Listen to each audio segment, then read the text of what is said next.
And thank you for being here with us today. I, Amit Saxena, along with Dr. Deepika Chhabra from Medical Services, Department of Jagsonpal Pharmaceuticals, would like to extend warm welcome to all to this webinar on hot flashes. The first series in the SAFOMS series, Quality of Life, Issues in Midlife, Menopause Rating Scales, organized by SAFOMS with technical partner SMLM.in and Jagsonpal Pharmaceuticals Limited, makers of LycoRed injections, Maintane and DIVATRONE. We thank you all for this opportunity to connect with you today through this webinar, and proud to present DIVATRONE 10 mg tablets, the fully indigenized micronized dydrogesterone, the only brand having 36 months of shelf life. Jagsonpal would like to express gratitude and warm welcome to the experts and attendees. Please use the Q&A box or chat box to question your answers and suggestions. You can share the WhatsApp link posted on the chat to help spread the word about this webinar. Now we introduce Dr. Maninder Ahuja, the convener of this webinar series. Dr. Maninder Ahuja, madam, a progressive, thought-provoking leader, has created progresses of going digital, online voting, e-newspapers, online journals. She is Vice President of SAFOMS, Founder President of SMLM, Past President IMS Fox, Vice President SAFOMS, Executive Member of many societies dealing with health of women like ISAR, IFS, ISPAT, NARCHI.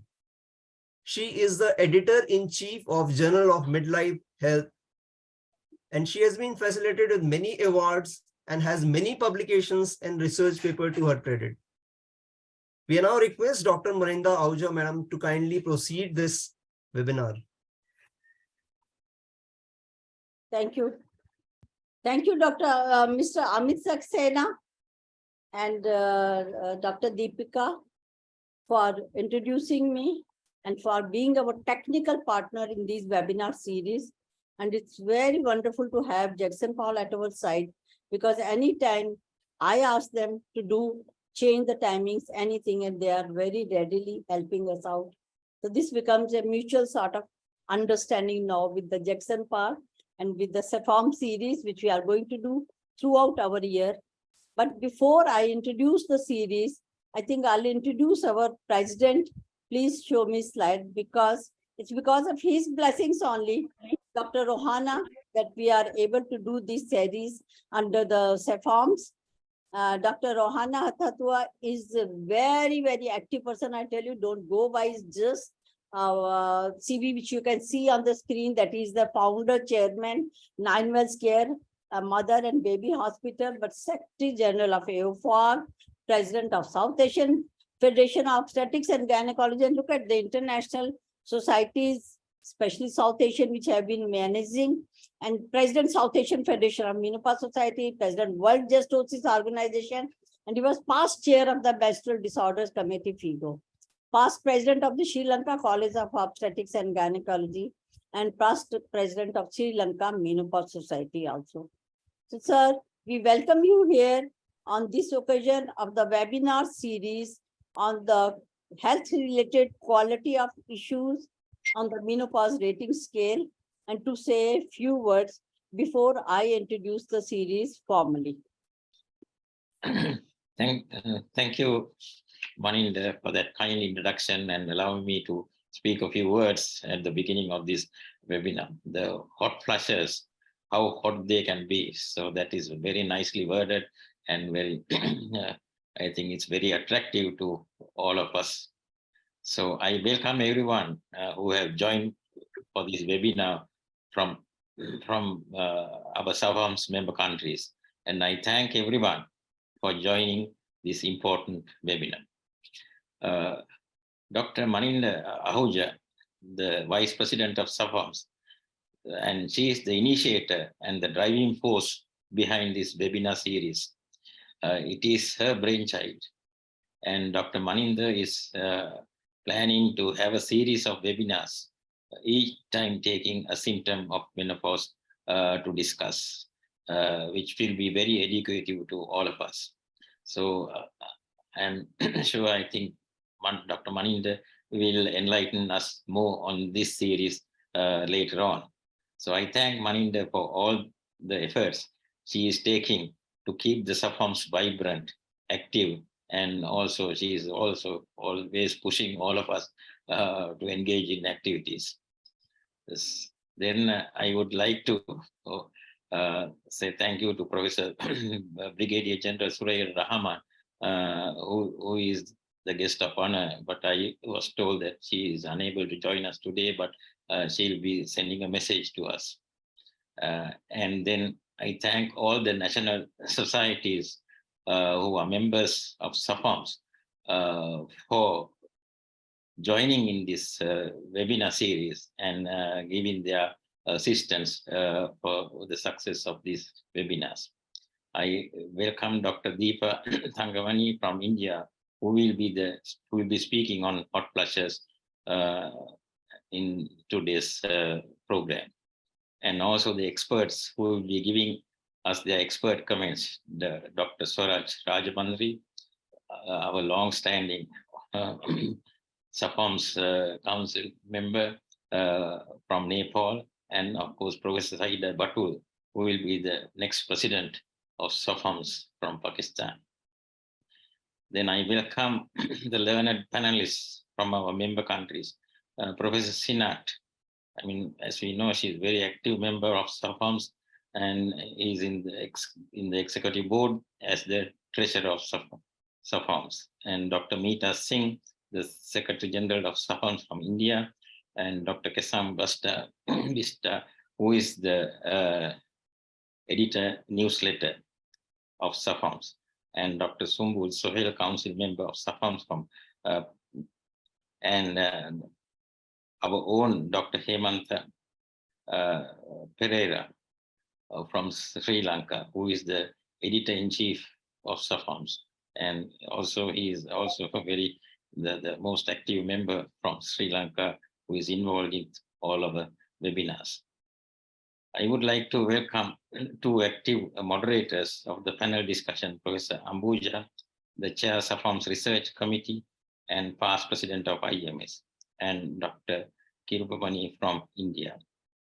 So as we know, hot flushes will be discussed in detail from the basics to the most latest developments today. So it will be very helpful to all of us, as hot flushes is one of the major problems we face during menopause. So without wasting any more time, I will hand you back and moderators to continue with the program. But before I finish, I would like to remind you about the next SAFOMS program organized by the Menopause Society of Sri Lanka by its president, Professor Hephzibah, who is the Deputy Secretary General of SAFOMS, and the council members of SAFOMS, the MENOSOC. So I invite all of you to join this webinar on what is new on the management of menopause. That is on next Sunday, the 19th at the same time. So I thank I also like to take this opportunity to thank our technical partners for helping us with this webinar series. So thank you very much, and over to you, Maninder. Thank you, Dr. Rohana, Haththotuwa, for those kind and completely introducing all the team members, and you have made my work very easier that way. And perhaps, can you show me the slide of Dr. Suraiya, Brigadier General Dr. Suraiya? Yes, she is the Vice President of SAFOMS, like we both are Vice President. She is the ex-head of Department of Obstetrics and Gynae and CMH Dhaka and advisor specially to DGMS, Ministry of Defense, Bangladesh, Vice President, Bangladesh Menopause Society, and Vice President SAFOMS, Senior Consultant, Lakeview Clinic. She was not able to join because we had changed the date, so she had already committed to some of the program, but she has sent a message which I'll be reading after I've given my introduction about the quality of health related issues. So I'll be sharing my screen.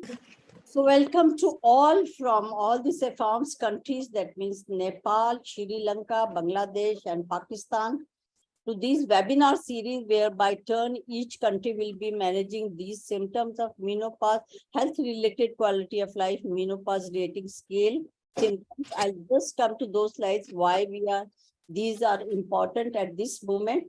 But first, I must welcome those people who are on the screen and off the screen also, like Rubina Hussain, Rubina Sohail from Pakistan, Dr. Batool, Dr. Sumbul. Dr. Batool is the incoming president of SAFOMS. Rohana Haththotuwa has already described in detail, so I will be just welcoming all of them from different countries. Dr. Hemanta from Pakistan, from Sri Lanka, who is one of the panelists, and Dr. Chanda Srivastava, who is the Menopause Society president, now elected from the Nepal, and Dr. Swaraj from the Nepal as one of our expert chairpersons. And then we have from India, Dr. Choranur Ambuja, Dr. Hephzibah, Dr. Meeta. They are conducting the panel as moderators and as panelists also.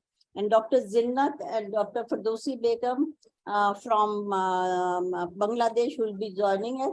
And all the council members who are there on the screen and off the screen are welcome to this webinar series. And this is how hot flushes, how important they are. So why this series is important now? Because what we have reached in menopause is still the tip of the iceberg. As a healthcare providers, we don't know much about the menopause. And as patients also, they just don't have an awareness when to approach a doctor. That is very important. At least they have to learn what are the treatment modalities, what are the situations where they can contact their healthcare practitioner. So always the questions are there. I am 47-year-old. My periods are scanty. Do I need treatment? Should I consult? My mother had cancer. I am worried. I have diabetes. What should I be doing? Should I take some special precautions? I have some issues, my personal life, sexuality issues.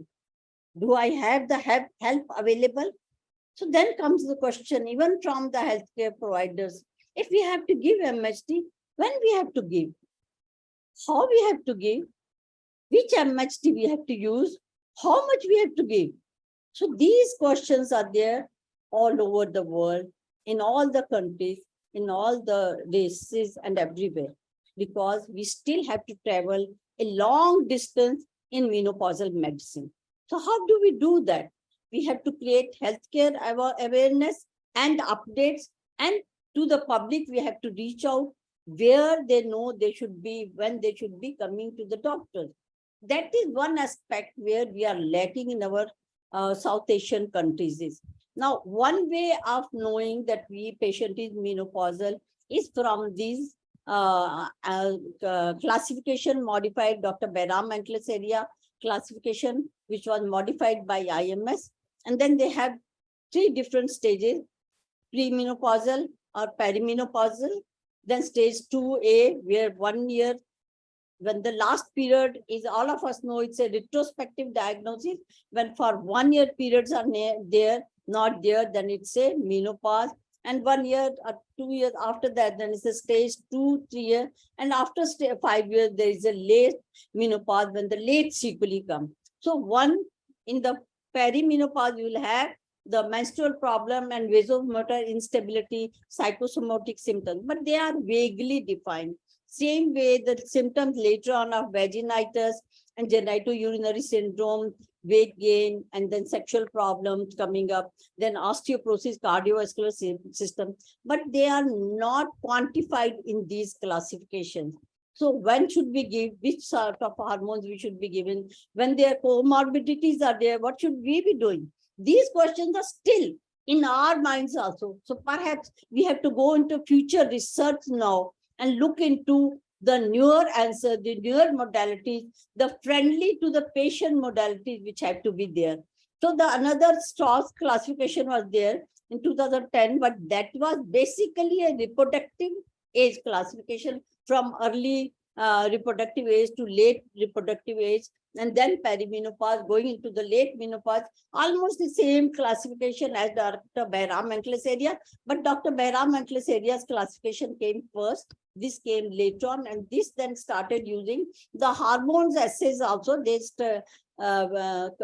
validated with the use of hormones, but in real practice, we are not using hormone assays until unless indicated in some special conditions of premature ovarian insufficiency or the infertility treatment also. So clinically then comes the question for defining symptoms. So then came the menopause rating scale instruments where there are 11 symptoms. So 11 symptoms are there. So NAM said in 2017, menopause hormone therapy can be given for bother symptoms because WHI has created a doubt in our minds whether we can use menopause hormone therapy or not.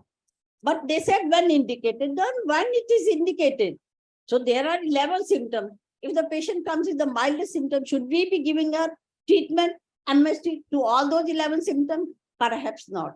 When the comorbidities are there, what we should be doing? So we have to discuss all these things in details to make the public awareness, to make the healthcare professionals also aware. So if the menopause rating scale is more than 14, then we can give the treatment, or if it is more than 4 for one of the symptoms, then again, but they will be taken in details, I think, by our speaker and our moderators later on. So I'm not taking them in details, except that these are vasomotor symptoms, then somatic system, then sexual symptoms are there, bladder symptoms, joint aches and muscular symptoms are there. So all of them are classified 0 to 4 scales is there. So quantification is done there. That is very important. Now, what is more important is that this is a self-administered health related quality of life indices.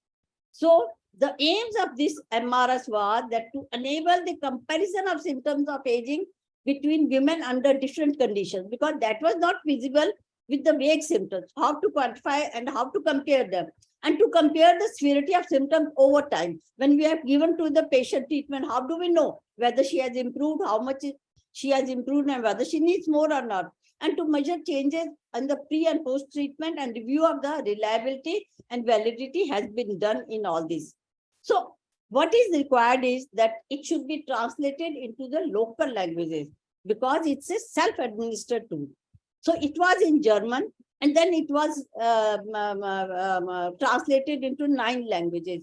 Recently, we have translated it into Odia also, and we have translated into Hindi also, but Hindi still has to be validated.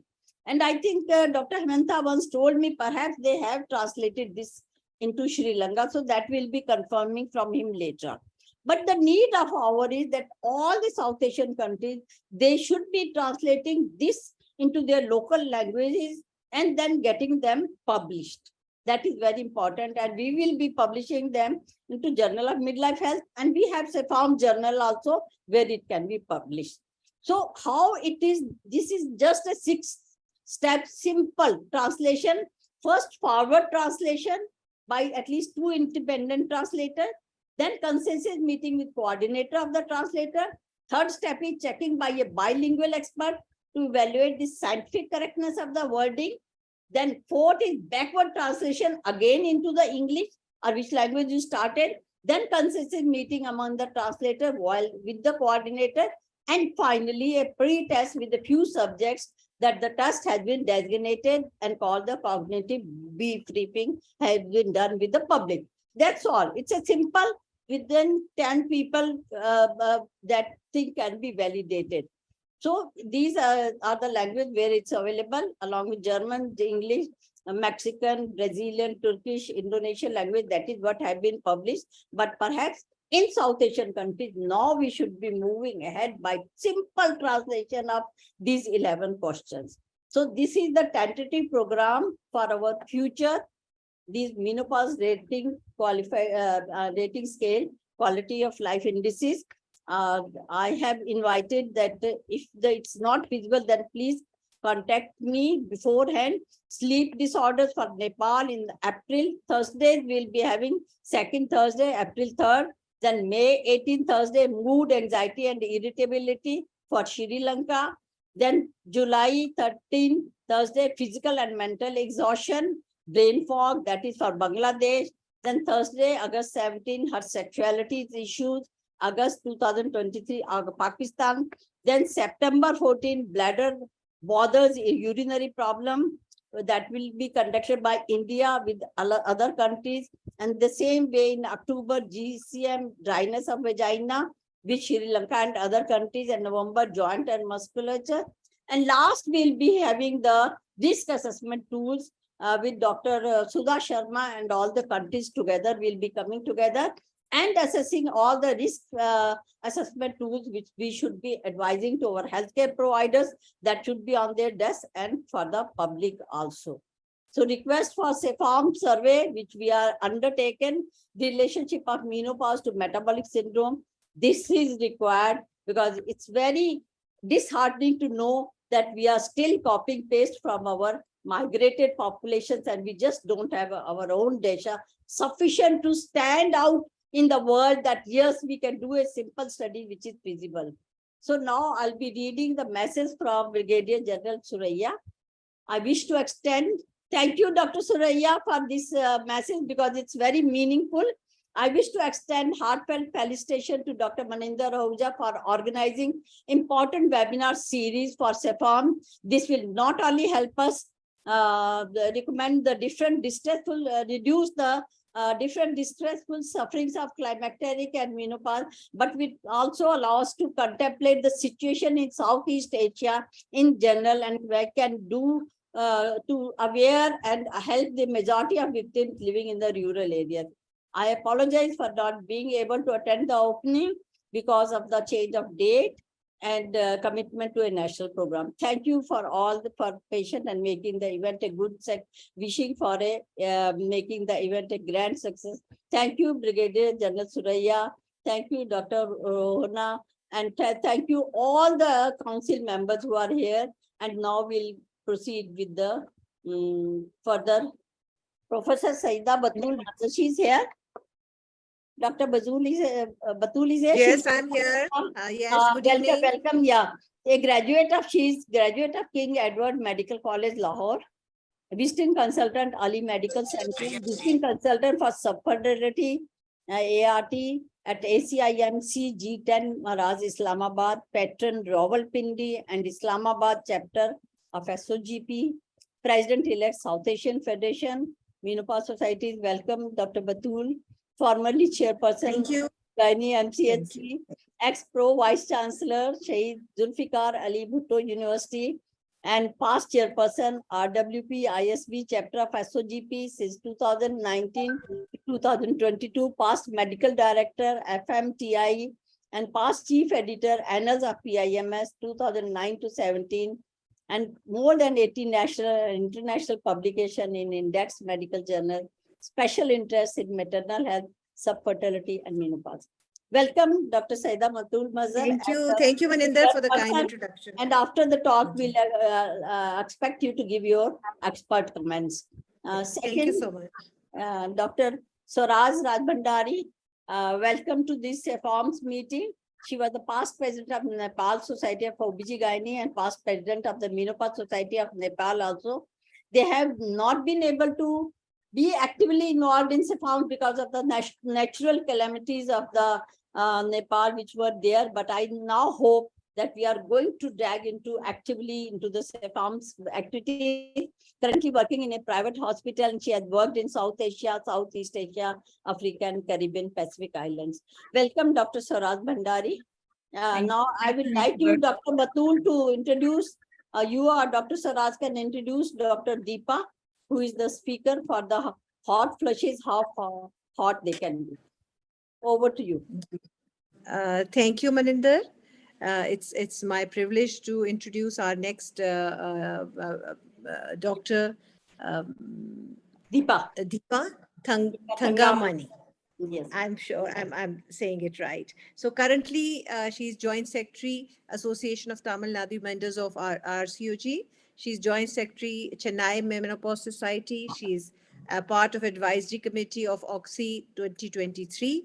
Her special interests are gynae endoscopy, emergency obstetrics, intrapartum care, and ART. And she has wonderful achievements. She has presented many papers in international conferences and World Congress, given many invited lectures in national and state conferences, written a chapter on toxicology and pregnancy in the textbook of medicine, coordinated and organized many clinical meetings and skill workshops. She's coordinator MRCOG teaching programs. She's coordinator CTG workshops. She's a clinical examiner for Part 3 MRCOG since 2019. Member of OXY, ATN RCOG, IMA, CMS, IAGE, ISOPAB, SOVSI, AOGIN, past member representative AICC RCOG, SZ, Indian Representative Council London 2011 to 2019. Welcome, Deepa. It's an honor to introduce you. Yeah, thank you. Thank you for the kind introduction. At the outset, I will thank Maninder Madam for giving me this opportunity. I also thank all the faculties, all the senior members who are in the SAFOM countries who are participating in this program, as well as organizing the webinar series of quality of life menopause rating scales. And I am the opening batsman. So I start with my topic today is hot flushes, how hot can be. The first symptom of menopause. The prevalence of this menopause, the prevalence is like, it is the most commonest symptoms among all the menopausal symptoms. So when the SWAN groups studied the VMS during the previous 2 weeks, more than 80% have reported vasomotor symptoms. And the international collaboration of life course approach to reproductive health and chronic disease even study, examining the data from 10 countries, they reported almost 30 to 50% in late 50s. In Australia, it's almost 33% in the advanced age group between 65 to 79 years. And hence, this is the most important symptom, which is the forewarning for other symptoms like insomnia, sleep disorders, depressions, quality of life, and work and relationship issues. So it's very important. So the symptoms is like it's a recurrent transient episode of flushing, and it triggered by the small increases in our core body temperatures, and treatment based on the woman's risk and personal attitude about the menopause and menopause. Okay, it contains all night sweats all in one group, contains a vasomotor symptoms. Hot flush is a subjective sensation. It is felt by the woman. With signs of objective signs of cutaneous vasodilatation, subsequent drop in the core temperature. So we cannot go into go into the woman's how hot she is feeling. It varies between the woman because it is a very subjective sensation. And the physiological changes, the skin temperature rises 1 to 3 degrees Fahrenheit during the flush period. The flush periods, the average flush duration is 3 to 6 minutes. The warmth usually begins in the upper chest, neck, and spread to the face. There is a basic phenomenon into it. I'll let you know later. So how the physiologic, the hot flushes occurs? First, there is an increase in core temperature. Increased skin blood flow, and then there is an increase in heart rate. Then the woman feel the intense feeling of heat with reddening of the upper body, the increasing the heart rate, and then finally settles with chills and shiverings. The whole phenomenon's duration is 33 minutes to end with the 30 minutes duration, and many episodes comes in all throughout the day. It depends. It will let us let the woman how far it is a mild variety or a moderate or severe variety. So all through the daytimes, night times, it will be there.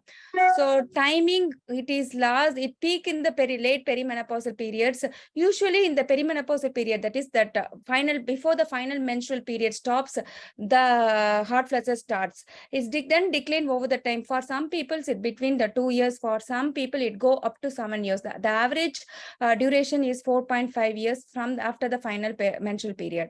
The risk factors is like mostly the surgical menopause, symptom associated with surgical menopause, abrupt and severe, and natural menopause is slow onset.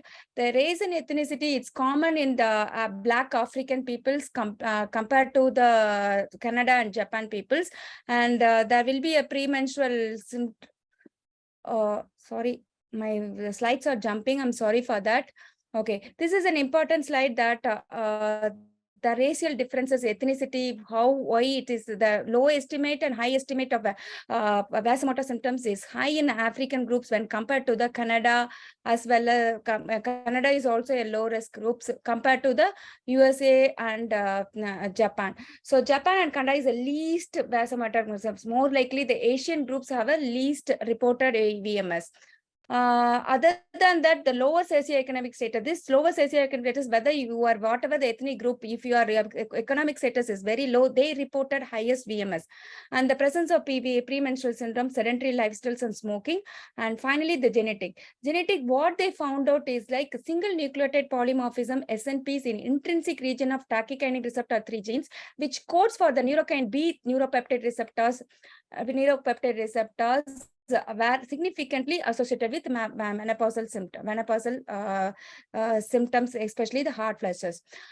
This slide is very important. The core temperature, how it act in the brain. There will be a core temperatures, homeotherm, where slight increase will cause us like increased threshold will have a hot flushes, like sweatings, and there will be a lower threshold where will be a cold symptoms. In between, there is a thermoneutral zone.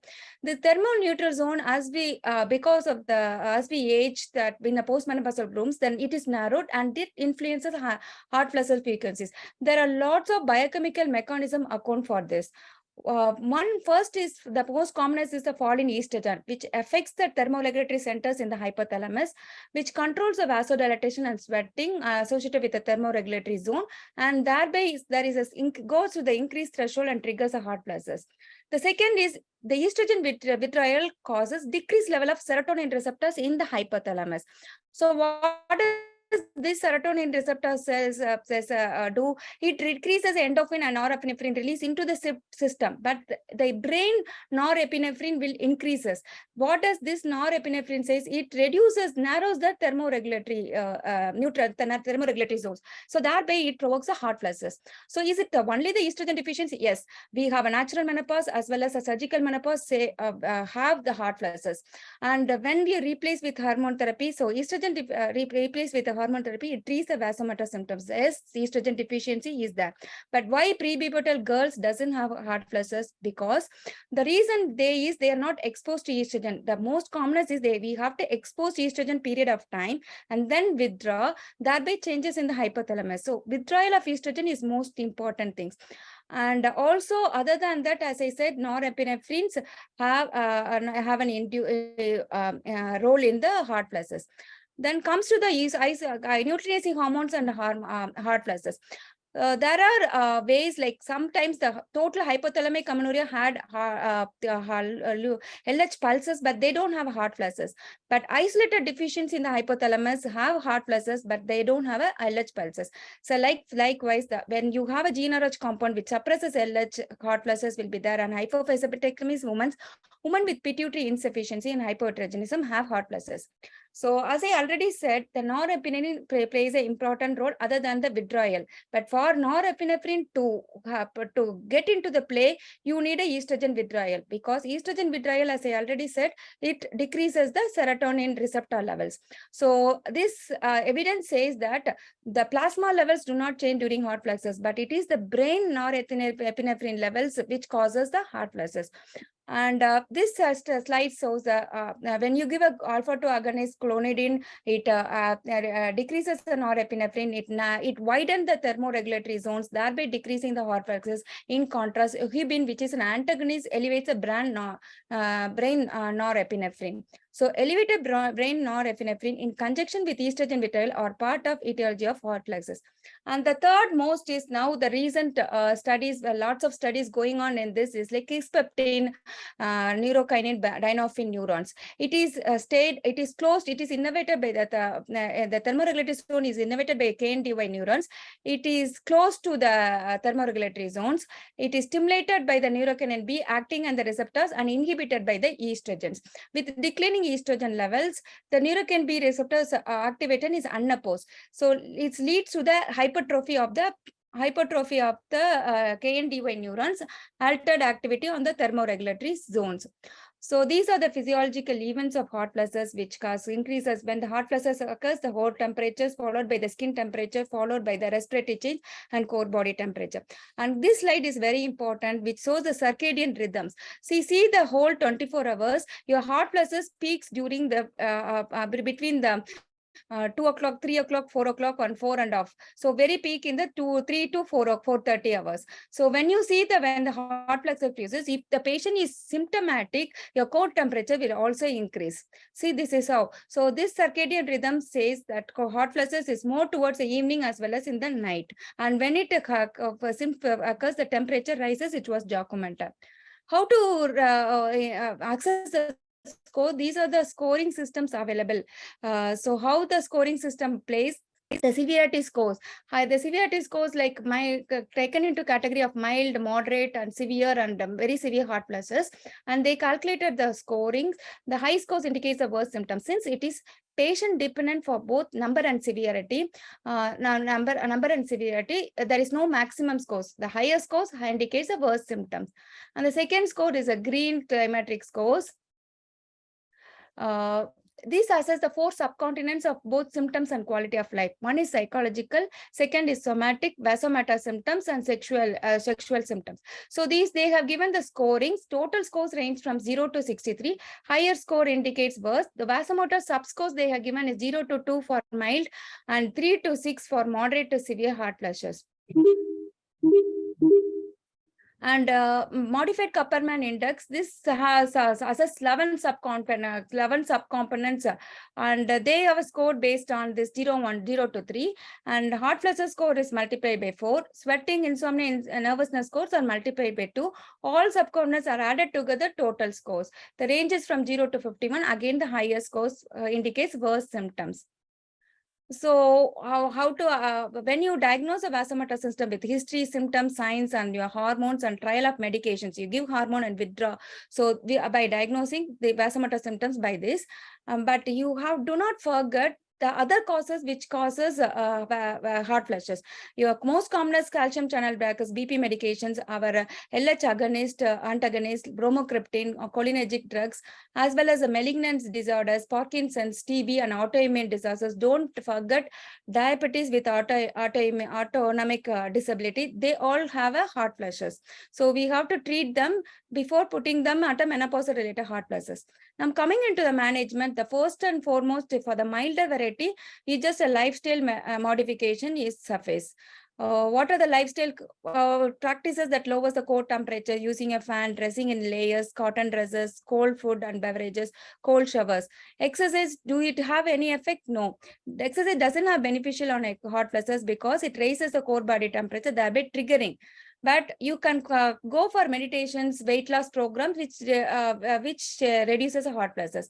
Relaxation techniques like paced respiration decreases the central sympathetic tone, thereby reduces the hot flushes intensity, anxiety, tension, and depression.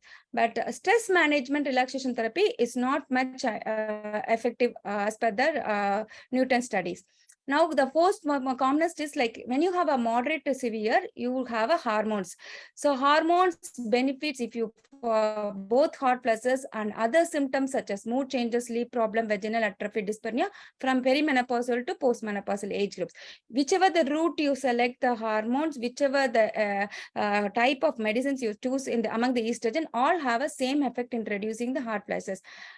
They found that transdermal formulation, because of the lower risk of thromboembolism and stroke and vaginal bleeding problems, less breast tenderness, it's an initial treatment.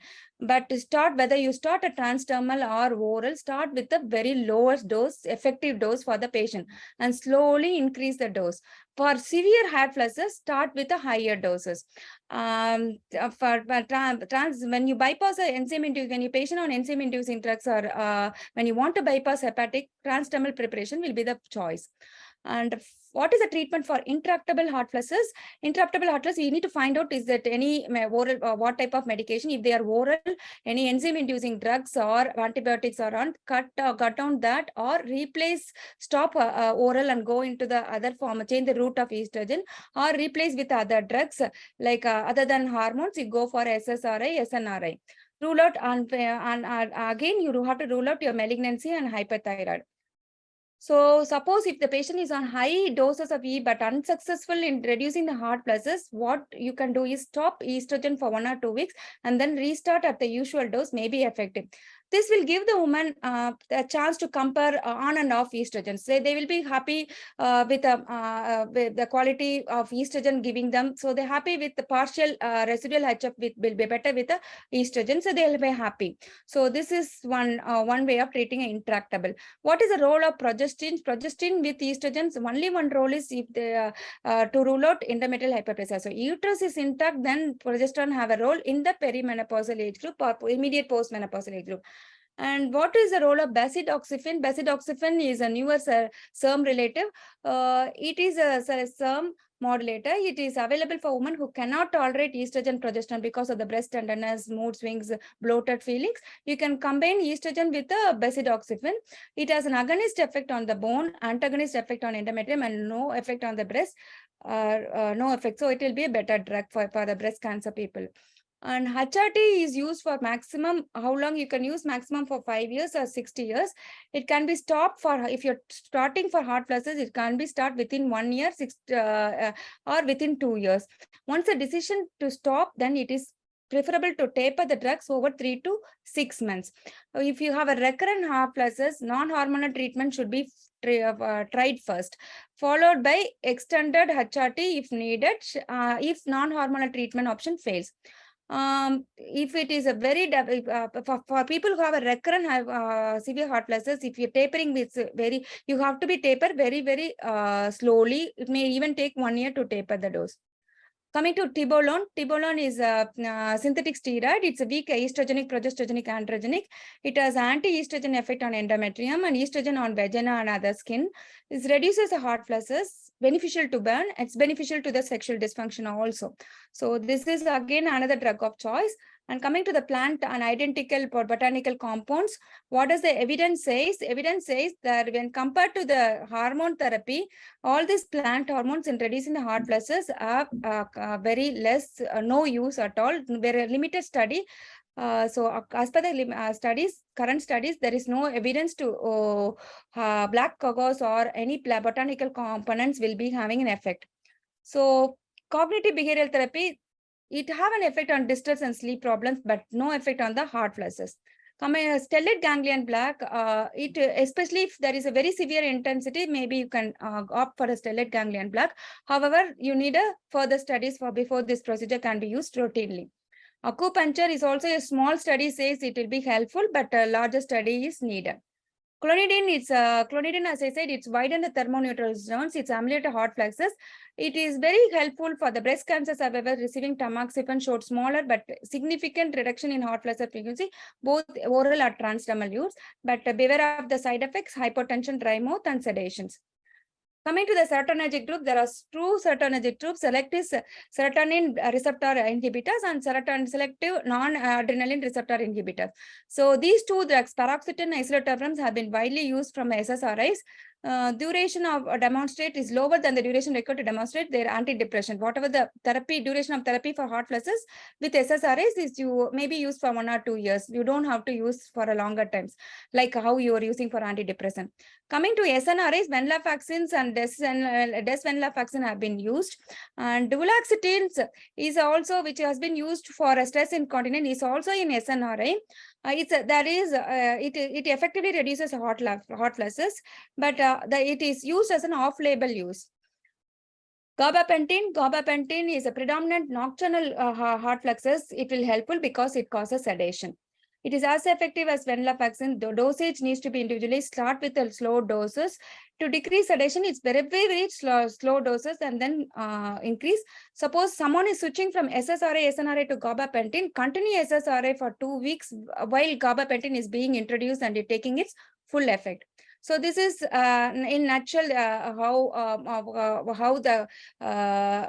we are using the management of all the hot flushes. I'm not going into detail, which has been extensively told. Coming to the newer drugs, I already told that VMS physiology is controlled by the kisspeptin neurokinin B-endorphin neuron complex in the hypothalamus of the brain. There are two drugs, fezolinetant and elinzanetant, are both neurokinin B antagonists. There is another drug is no longer pursued. It's pursuing FDA because of its concerning and effect on the liver. Whether these newer drugs have been, larger studies have to conduct benefit of these newer drugs. So these are the efficacy of the drugs. There are Skylight 1 and Skylight 2 have been studied extensively of fezolinetant. There are other studies like Skylight 2, 3 and 4 is still going on. And so this is the study component, how they selected. Once the week 4 is one endpoint, week 12 is one endpoint. They use placebo 30 and 45 milligram, and they finally extended how the studies effects.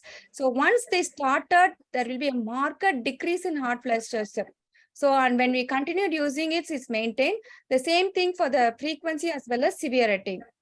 But when you convert it into the sleep changes. It will be helpful facilitators, but the deeper sleep pattern, intensive sleep patterns will not be helpful with the fezolinetant. And this also says the vasomotor reflexes threshold will be reduced with 30 as well as 45. With all these things, why we are bothered about hot flushes? Because of the serious risk. So how come we know that serious risk has been done? Because in WHO and her study, older postmenopausal women with moderate severe VMS at the study baseline, but at a highest risk with the hormone use than women without hot flushes. So they found out the risk of cardiovascular is more in VMS women compared to the hot flushes. So is it due to the hormone therapy or hot flushes? But there is limited mechanism is currently very much unclear. So what does this study says? The SWAN heart study. It had says greater subclinical cardiovascular disease with hot flushes, because with hot flushes women have poor endothelial function, greater aortic calcification, greater intima media thickness. So this is the things. What is this FMD? FMD is a flow mediated dilatations, coronary arteries. If you go into that, if it is low, then there will be a high risk of cardiovasculars. So women with the physiological hot flushes, if they have an increasing episode, then they will be having a low flow mediated dilatations.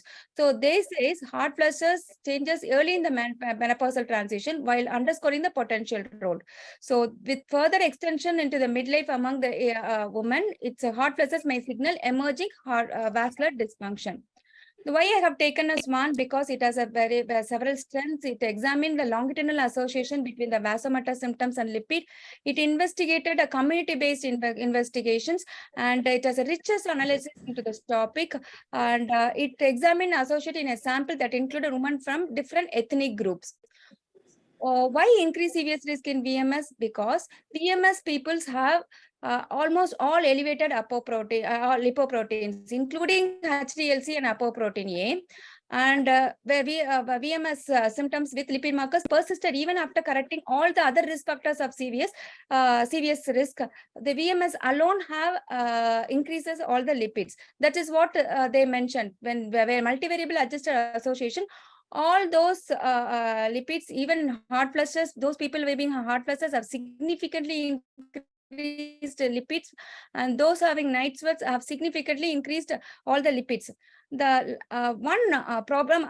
one thing we identified is HDL, which will say protective lipoproteins, apolipoproteins, both have been increased, which we thought is a cardioprotective. So are we thought wrong whether it is HDL is really cardioprotective? What we identified from the data of SWAN, that HDL may not universally be cardioprotective, potentially varying by the menopausal stage.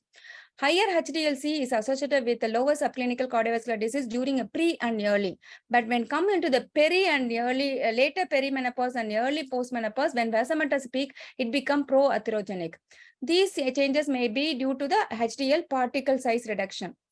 And the same findings, the SWAN heart also says that procoagulation factors like tissue plasminogen activator, platelet activator inhibitor, and factor 7, all this procoagulation, as well as acute phase reactive C-reactive protein and fibrinogen B, all have increased. So it increases a coagulation in coagulative effect in the blood vessels, coronary arteries. So hot flushes have significantly, but they don't find the same thing reflecting on the night sweats. Maybe the study has not, the woman has not reported the night sweats have been taken into proper study category. We really don't know. At present, hot flushes have increased as a procoagulatory factors, but hot flushes and night sweats in both increases all the lipid abnormality. So this comes the lipid abnormality and the obesity. What does the obesity says? This is a BMI of thinner woman. The BMI of thinner women who have a lot of hot flushes, they tend to have equally behave as an obese woman. So obesity itself increases all the lipids, but thinner women who have a hot flushes have almost all lipid abnormality, lipid derangement in hot flushes thinner women. So that's one thing we have to take care. All thinner women with obesity, they have to have a cardiac protection starts. Then this is again obesity, adiposity with all the model restrictions into the age, BMI, estrogens, all adiposity as well as hot flushes have been increased. Then this is one important thing, that VMS trajectories, this study included the years around the premenopausal, perimenopausal, as well as the postmenopausal. They categorize into 4 groups: consistently low VMS, early onset VMS, late onset VMS, and consistently high group. What do they found? Whatever we thought, the ratios, the black woman will be having a higher hot flushes, early onset, late onset, and consistently high. And Chinese women will be having less. BMI, obese women will be having a high hot flushes incidences. So what they found out in early onset and consistently high VMS, they have a intimal medial thickness will be very, very high. So they are those who have an early onset hot flushes and consistently having high onsets when compared to the late onset, they have a significantly higher intimal medial thickness. This is also same things when you other risk factors of cardiovascular risk has been controlled, and they also found out early onset have a higher risk of having in mean as well as maximum intimal medial thickness problem.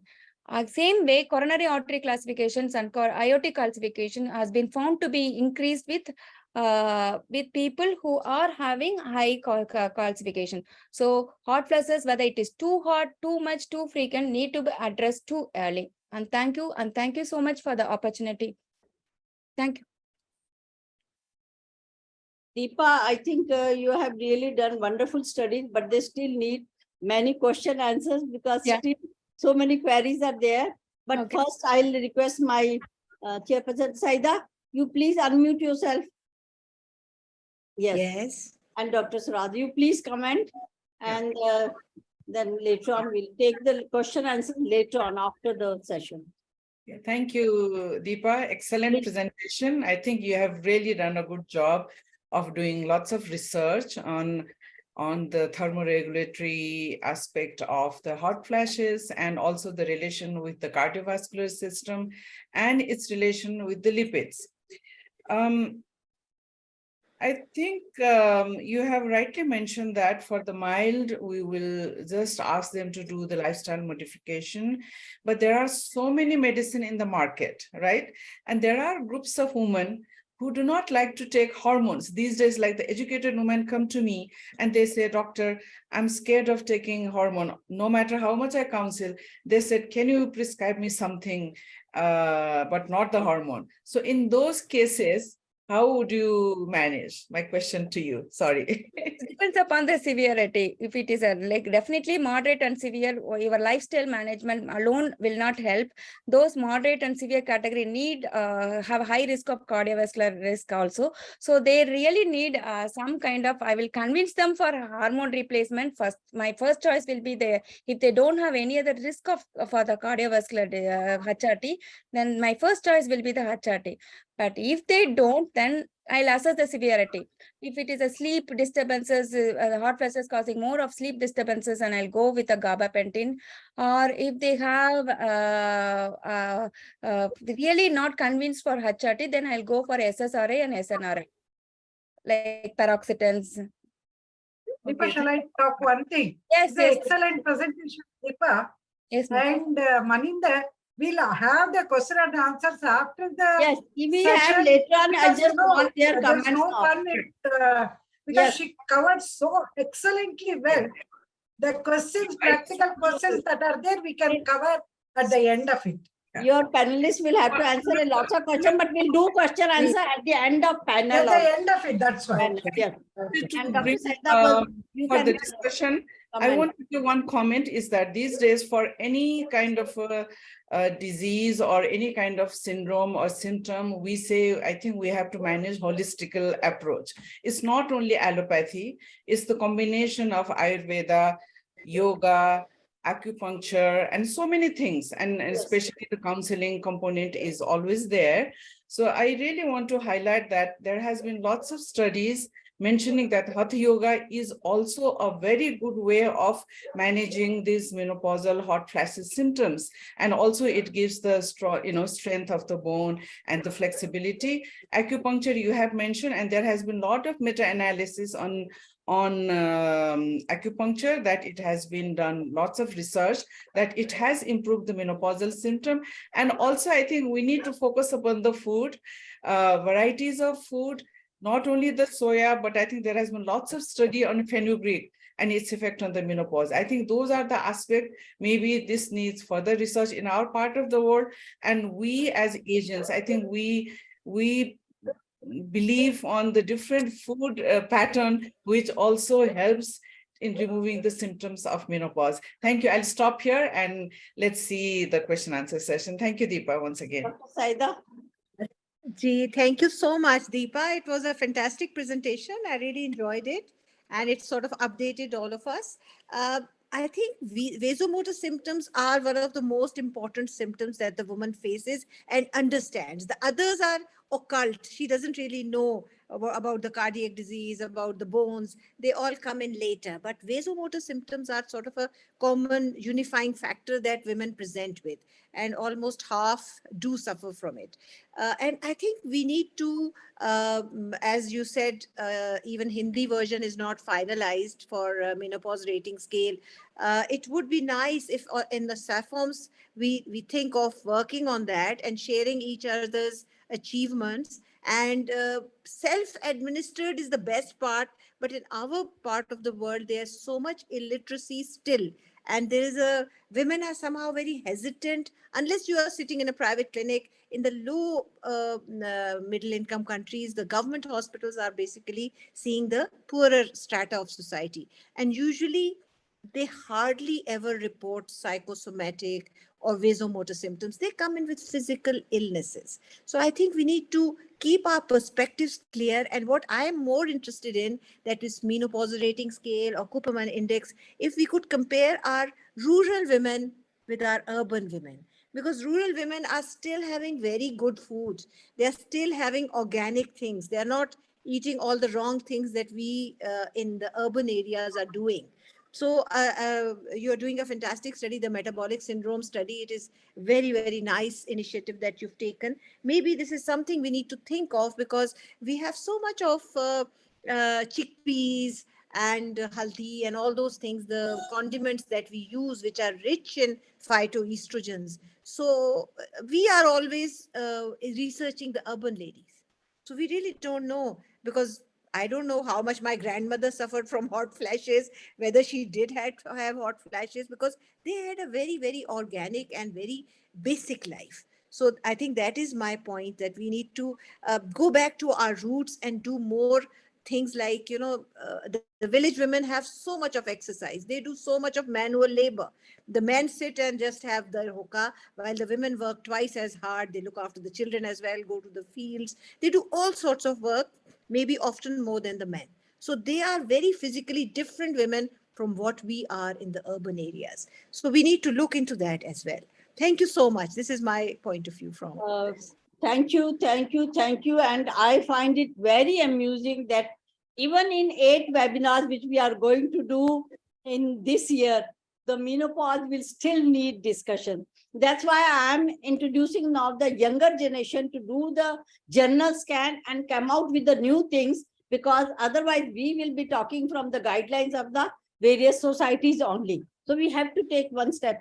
Just one line here, Dr. Syeda, Batool, why I want translation from local languages is that some of them, if they find the material lying them, even if one of the 100 is literate enough, that will be our torch bearer going to the community level and teaching them that these are the things which you have to look into, which we have not been looking into. I think that is the one way step forward. Agreed. Yes. Excellent. Totally agreed. I think Yes. we in Pakistan should also go for an Urdu one and then for the local Yes. languages. So Yeah, I'm sure I'll even if 1 in initiate it with 100 our or 1 society in also. 1,000 reads it, I think that is well enough, because we just need one torch bearer, one of our leaders to come forward like this. Thank you. Dr. Ambuja, Thank you, Maninder. please. Dr. Maninder. Ambuja, please. Yeah. Maninder, we have MRS in Nepali that we have done the research here. So Very good. Send it to me, because Okay. I want them to be published. Okay. We will be publishing them. I might come up with a supplementary of the JMH with the menopause rating scales in all the languages which we can found, because that is how our South Asian communities will progress. Because even I didn't know that it was there translated in Nepali. Other people don't know. We can make them so on the social media also. We have got so many media, I mean, the intelligence, artificial intelligence and everything. But I think Ambuja is waiting and she's bubbling, because there are so many questions which have to be discussed now. Professor Ambuja Choranur, she's the president Indian Menopause Society just 1 year back, last, and research committee chairperson, SAFOMS 2021 to 23.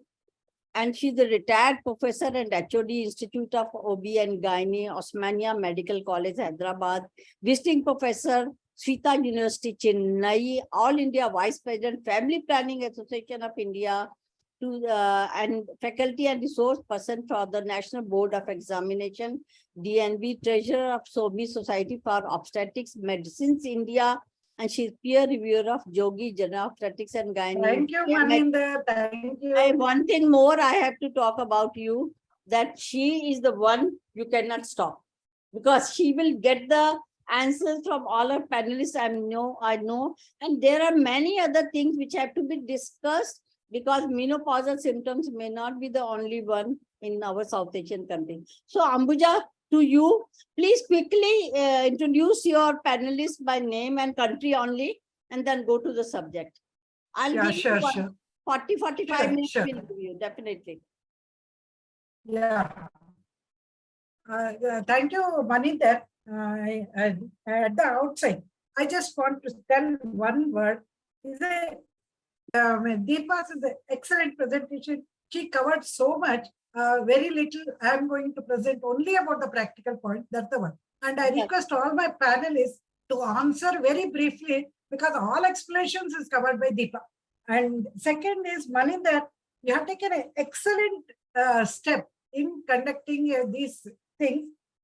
And I appreciate your energy and enthusiasm more than anything. And keep it to Maninder. Thank you.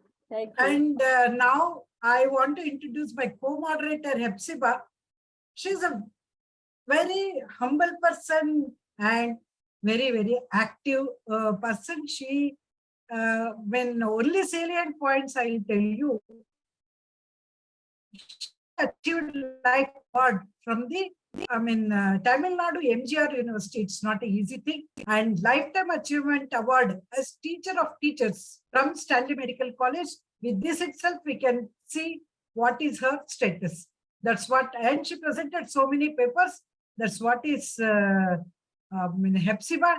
And she did almost 90% of today's presentation. Thank you, Hephzibah, for the much aware of Dr. Meeta. I'm not going to tell anything about whatever I tell, it will be a short of it. So she is such a personality, nobody can describe what is Meeta. And one thing I can tell, she is the editor of Clinical Practice Guidelines of Indian Menopause Society, that itself speaks. She has got so many papers of reputed journals, index journals for her credit. And next comes our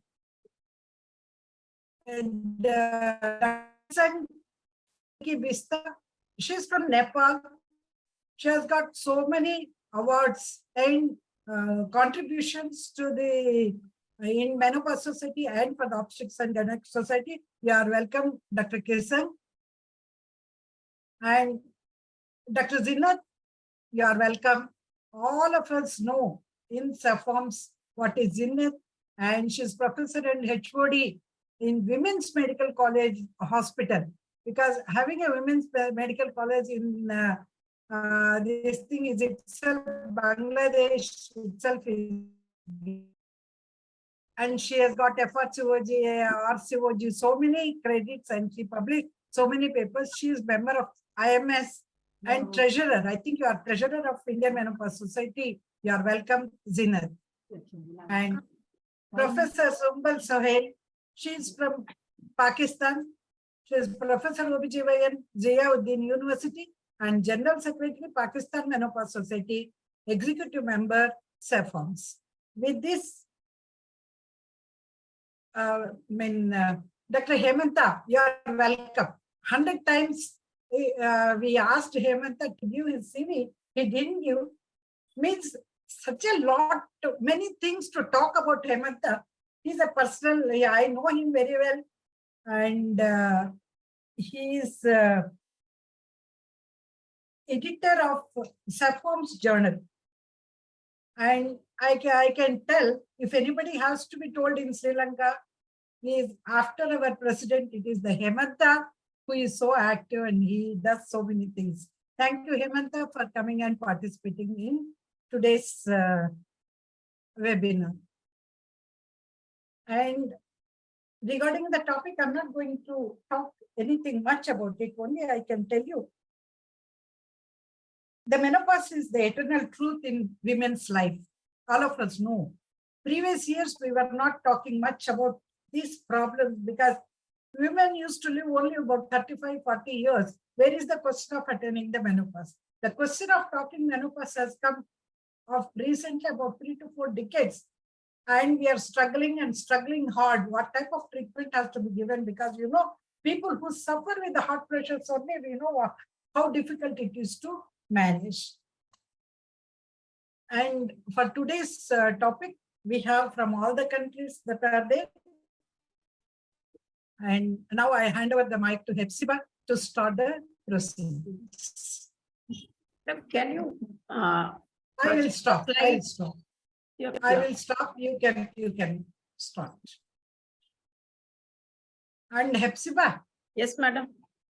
I request all your panelists to answer single answer questions or make it very short, because Deepa has covered so much. Okay. Good evening, everyone. First of all, I thank all the eminent people from SAFOMS for giving me this opportunity. A special word of thanks to Dr. Maninder for her enthusiasm and for starting this initiative. Very, very useful. So we'll move on to the panel. And I would like to know from the panelists of a different country, what is the commonest menopausal symptom for which women report to your country? Madam Kesang can talk about your country. Each one can say a few words about what is the commonest menopausal symptom for which women report to your country. Dr. Dicky is there. Because I didn't see her. Yeah. Dr. Samar? Yeah. Dr. Zinat can take up. Yeah, Dr. Zinat, can you say a few words about the commonest menopausal symptom for which the women report to your country? Are you asking me? Yes, yeah. madam. Yes, madam. Generally, our women, it is only the highly educated and the accomplished women and the working women, they report vasomotor symptoms or aches and pains.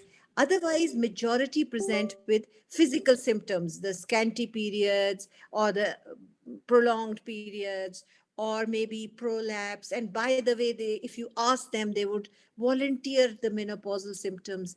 But majority still I would say we haven't, at least in the kind of women we usually see in government hospitals, reach that stage where women would really report to a menopause clinic. They come with their problems and incidentally they mention and we cover them. And the other thing I feel is because of very high incidence of diabetes, hypertension and comorbids, we hardly ever find women who are fit to take HRT, who do not have contraindications. Obesity is so common, multiparity is still quite common, and diabetes, hypertension is almost like an epidemic. So I say that we have women, selected women, accomplished and career women who present with vasomotor symptoms, and we give them all the works. But I still feel majority do fine with the lifestyle, healthy lifestyle, and the other interventions, the diets and things help them a lot. And very few do really need HRT and are fit for HRT. Okay, thank you, madam. Dr. Meeta, what is our status in India for which common complaint they report to us? Yeah, a very good evening, everyone. And thank you, Dr. Hephzibah, Dr. Ambuja, for having me in your panel. And congratulations to Dr. Maninder and the SAFOMS team for this, well thought of series. And I would, take 1 second to say hello to all my colleagues from Nepal, Bangladesh, and we are missing Dicky over here. So, and Sri Lanka, of course. So hello to all of you, and Pakistan. So now to answer this question, we do have a couple of studies in India, maybe about 15 or 20 of them. So, but then we have mixed results out of these studies as to the presentation. But in general, we can say the study which was conducted by the Indian Menopause Society way back in 2012, out for 1,800 people, the vasomotor symptoms predominated. Probably because it was totally a hospital-based study at about 8 to 10 centers from India, the collective data. Otherwise, we have studies, going back right from 1994, and there some of them, especially from the rural area, it is either the physical or the psychological problems which predominate. And the vasomotor not so much. So probably the socioeconomic status and the awareness, but we do find severe vasomotor symptoms even in the underprivileged. So we cannot totally write them off.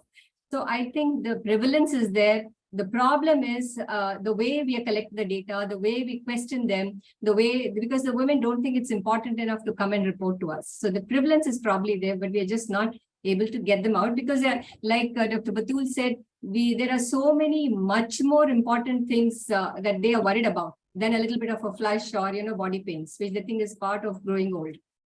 Yeah. Yes, thank you, madam. Okay. Dr. Hemanta is there? Yep. Yes. Sir. Good evening, sir. Evening. Can you hear me? What is the commonest menopausal symptom for which they report? Yeah.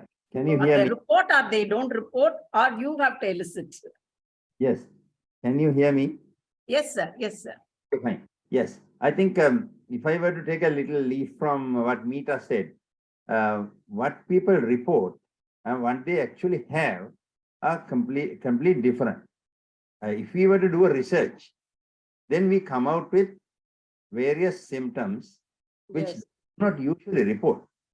So when it comes to reporting, because the question is about reporting, usually the people in the poor socio-economic areas come out with, they don't come out with hot flushes, I must say. Urinary symptoms are quite common. Yeah. And of course, physical symptoms like prolapse is common in the lower socio-economic strata. On the other hand, like the middle class and sometimes the upper class, sexual symptoms they are quite happy to report on that and then get answers for that, particularly vaginal pain, dyspareunia, all that. And hot flushes also, some of them keep reporting. But I am very, very sure about one fact. Even after surgery, the women in the rural setup hardly ever come out with the hot flushes, which they actually have and which they suffer. So there's a lot for medical people to understand that these are people who are symptomatic, but who are not really reporting. I think all the menopause societies will have to drive the medical practitioners to look for these. Because if we were to question a woman who has come for hypertension or diabetes about menopausal symptoms, they come out with that. Yes. If we Yes. question. Yeah, I totally agree. Unless you go and ask them, elicit, when they come for some other treatment, AEB or a prolapse, then they'll say, most of them, they have a positive outlook towards menopause, in our setup. Even in rural area, when we question them, they come out with the answer that I do have a palpitation, irritability, all those things. So that's about it. We'll move on to the next question. Yes. Dr. Meeta, do you quantify VMS before starting a medical treatment? And can you explain how do you do it to quantify that symptoms? Dr. Meeta? Yeah, thank you, Hephzibah. Actually, I had lost connect and then I came back.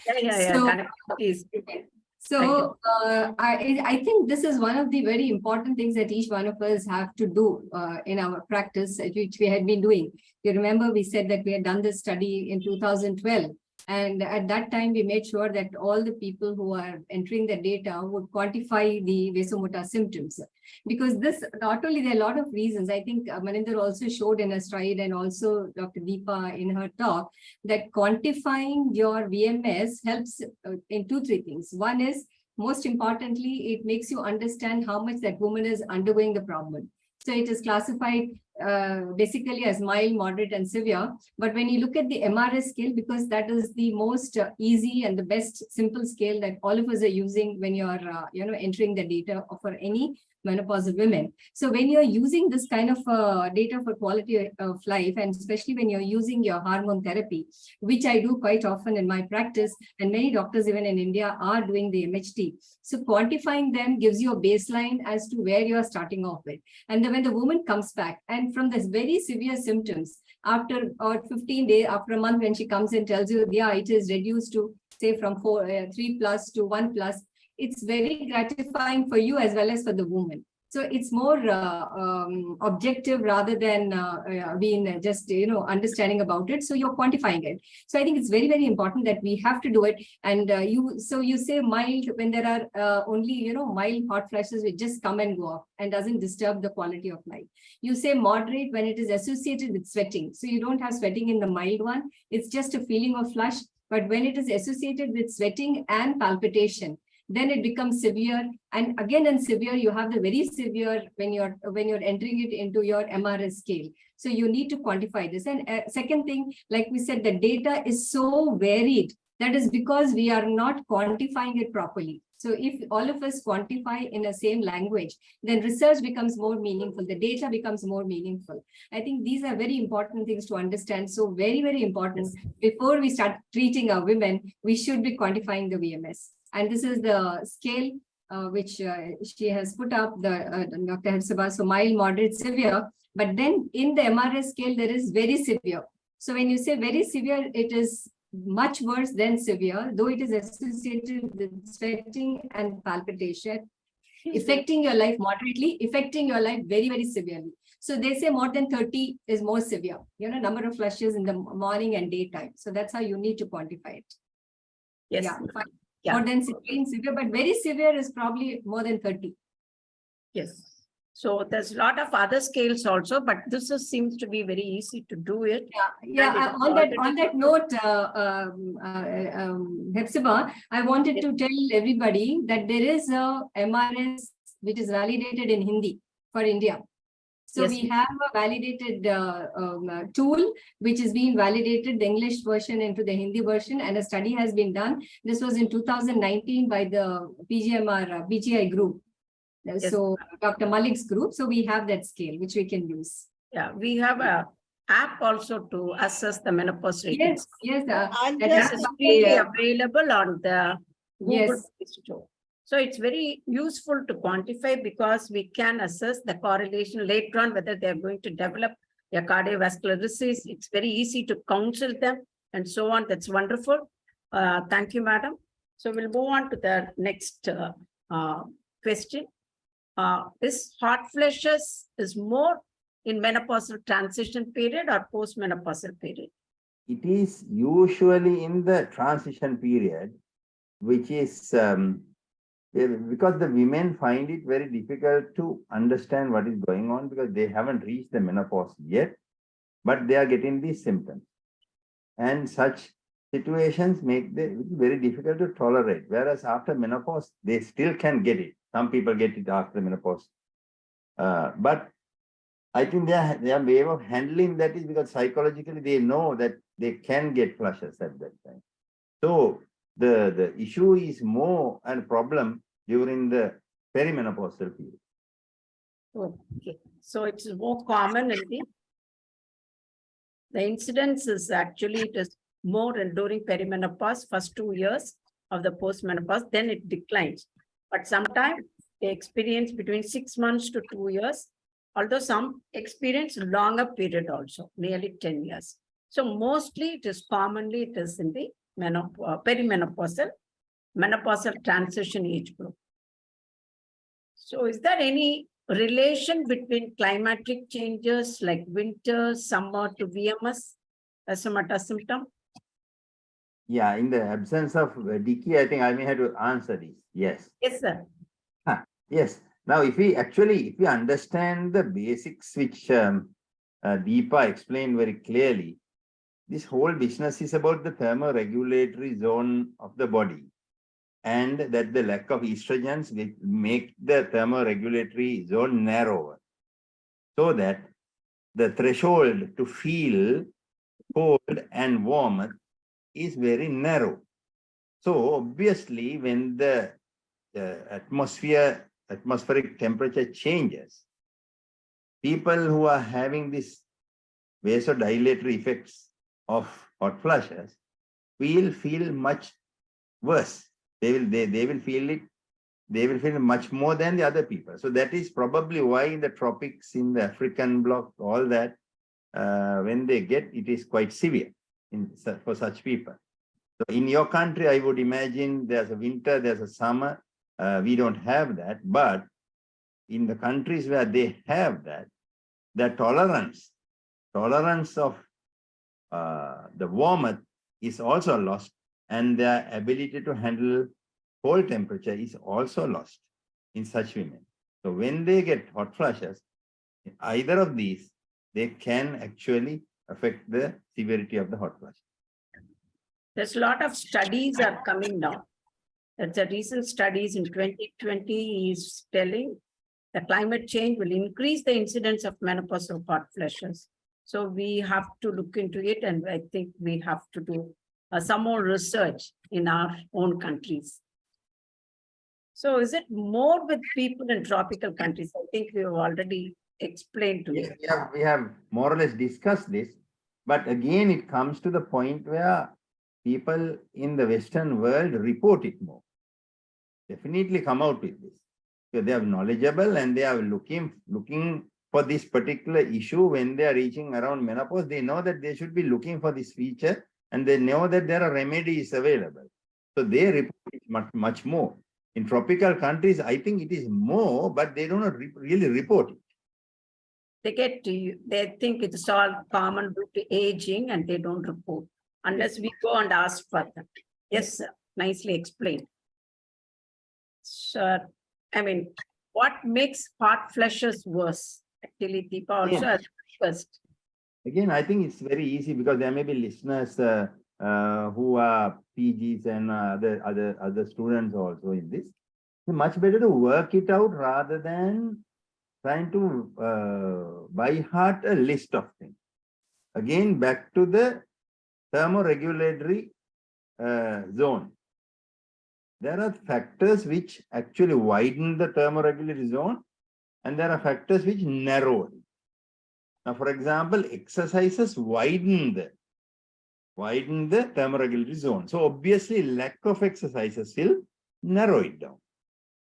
Similarly, endorphins, which are produced by the body, will widen the thermoregulatory zone and helpful in ameliorating the hot flushes. So what is the opposite of that? When the people are stressed out, when their endorphin levels are low, when they are having depression, where they have psychological problems, obviously the symptoms will be more. Then there are food stuff like alcohol, spicy foods, caffeine. They are all vasodilatory. They have a vasodilatory effect. So they obviously will worsen the hot flushes. So it's I think it's very smoking naturally will increase it. So I think we can work it out most of the time. What will worsen and what will help in hot flushes? Yeah, when we ask the history, we should look into it. What is worsening them? What is the lifestyle they are taking? What are the habits they do? So that we can advise them to avoid that, so that we can easy to treat them. Thank you, sir. So how long they experience usually VMS in other countries? Zeenat, is there?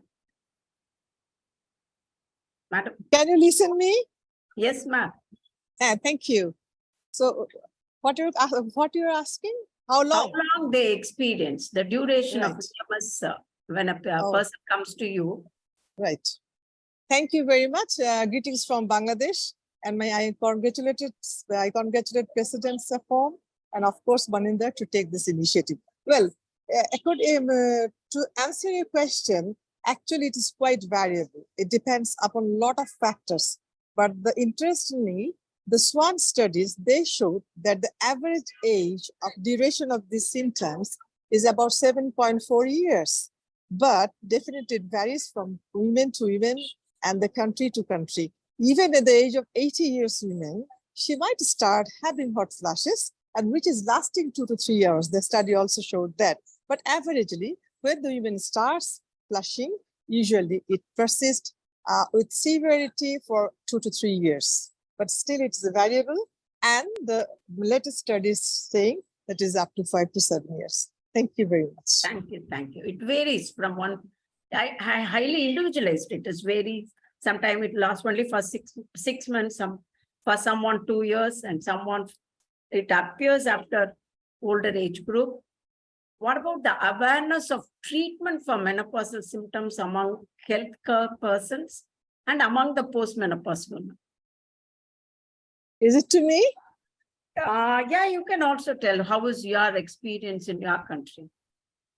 Well, that is actually a very, very important question. I mean, nowadays, we can experience that the healthcare providers, particularly the women of doctors or nurses, they're more concerned. They're coming to us with the complaint of hot flushes as well as some genital syndrome of menopause. mood swing, lot of things. But I mean, just before 10 years, we didn't get so many patients coming with this. Probably the IMS and all the awareness from every country make women aware that these are the symptoms. These are having restorative treatment. They can come forward. They can get the medicine or some lifestyle modification, whatever it is, and they can improve their quality of life. But at the same time, I echo with Dr. Hemanta and Dr. Meeta that the women from the rural areas still they are lagging behind. They're not coming to us unless they are having a serious back pain or prolapse, or when husband is abandoning them. Still, we are getting that. But definitely, I have to say, I am experiencing that women are more aware than before. They're coming forward, they're asking for the hormone therapy, they're reading the Googles, and the awareness is much, much advanced nowadays. Thank you. Yeah. That's the experience we are also facing because of all these societies and so much people are there spreading awareness among both the practitioners and for the general public. Now people are coming towards us. Still, it should be improved. Sir, what is this peptide evolving in the treatment of hot flushes? Can you say a few things to us? Yeah. Now, is it possible to share my screen for a? Yeah, I will stop. You can share.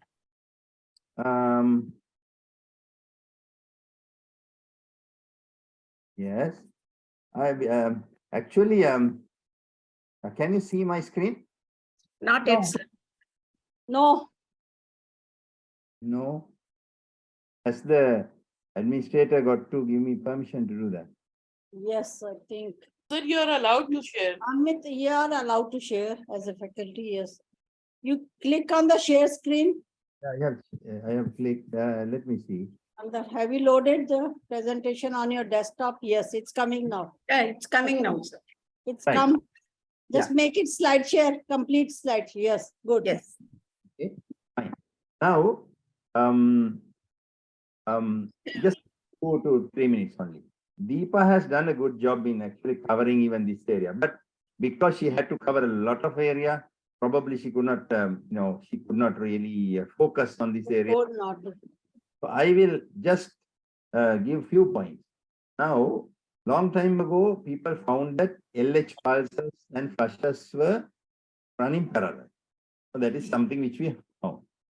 And then they thought pulsatile GnRH secretion must be having some connection to this. Then somewhat later, in 1966, some people found that in the postmenopausal women, small area in the hypothalamus is hypertrophy. This is in actually in postmortem findings. I'm not going to details.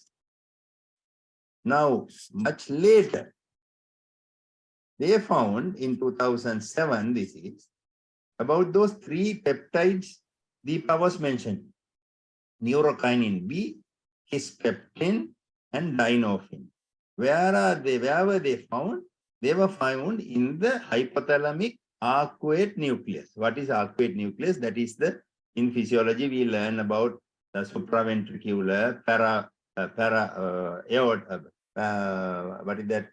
para-optic nuclei. Just next to that, there is an arcuate nucleus, and in that arcuate nucleus, they found this the peptide. Now, there was silence after that. They detected it. Nobody knew what is going on. And how did this knowledge translate into the management of hot flushes? In 2015, there was a research. In fact, one of our Sri Lankans was also involved, Dr. Channa Jayasena. This research team, what did they do? They gave an intravenous infusion of neurokinin B to premenopausal, healthy women, who did not have hot flushes. And what did it result? It resulted in hot flushes. So they thought, I see. Now, neurokinin B, when we give, hispeptin goes up, and then GnRH goes up, then LH pulses go up, and then they get hot flashes. So what is the opposite you can do? In 2017, the same team, they gave an antagonist, neurokinin B antagonist. So it did the opposite. It did the opposite. It reduced the kisspeptin, reduced the GnRH, and reduced the LH pulses, and reduced the hot flashes. Now that is the mechanism of neurokinin receptor antagonist in managing hot flashes. We haven't really heard the last word of this, but if you're looking for something away from estrogens, this is another path which again Deepa showed that research is going on, and we might hear much more about this later. Thank you. Thank you, sir. Thank you. I think now I hand over this thing to Dr. Ambuja, madam. Yeah, all the basics are covered. And now we'll go only for the practical things about the case scenarios. This is about 47 years lady, para 2 L2, LCB 10 years, she's not sterilized. And she's in the menopausal transition stage, means she has not attained menopause yet.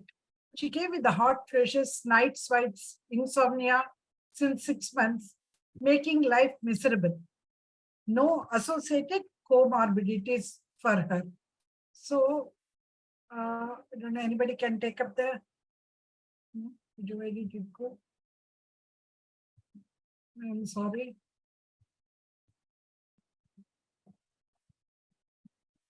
Just excuse me. I wrote the names of the people, it was not there. Yeah. What basic investigations you advise? Zinat, are you there? You wanted to go, no?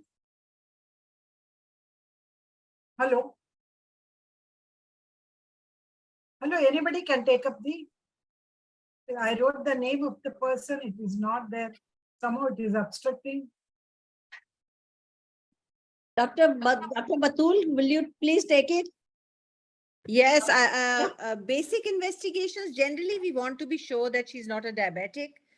She's had a pap smear and breast examination, and ideally she should have a mammo if we are thinking of starting HRT. I basically always recommend. Then one more thing that we somehow in Pakistan, we have a lot of hepatitis C prevalence, which is often not screened. So if a woman is screened, we are fine. She is not. Otherwise, we often do an ALT as well. Some people do lipids, but they are not mandatory. So for hot flashes, you basically need very basic stuff. Do an examination, do a breast examination.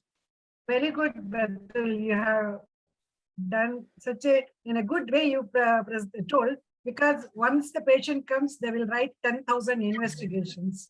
And you very correctly said what are the things that are necessary. Basically, what you need is the sugar estimation, thyroid estimation, and as you said, hepatitis, if it is there more, we have to do the liver function test. And before starting treatment, what do you take into consideration? What is that it is necessary before we start the treatment? I think, yeah. So if you, I would basically, what I need to think about is how bad are her symptoms. If it is a severe case, obviously with the comorbids, if it is a well-controlled hypertension, maybe I would be happy to give her HT.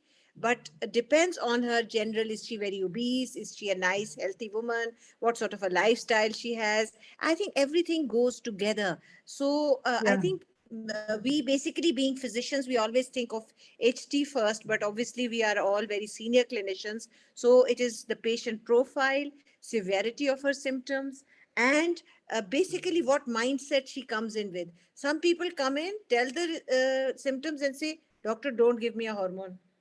So I said, now when you start with a no, then I know where I'm going. So there are things that you have to see with the patient, but we all know that you are correct, Batool. Yeah, absolutely, you are correct. But only thing is, the risk stratification for cardiovascular diseases, when breast carcinoma and DVT are essential nowadays.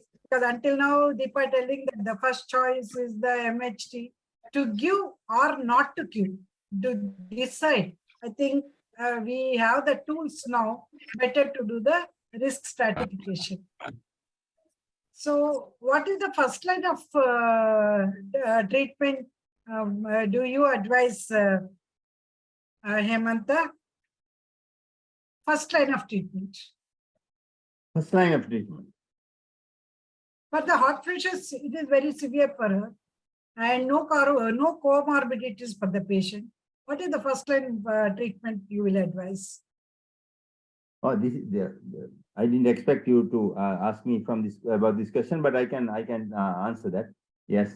So this is a 47-year-old woman who is still having menstrual cycles.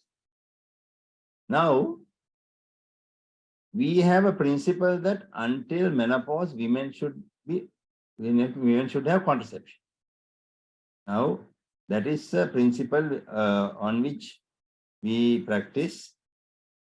And this is a woman who can get pregnant.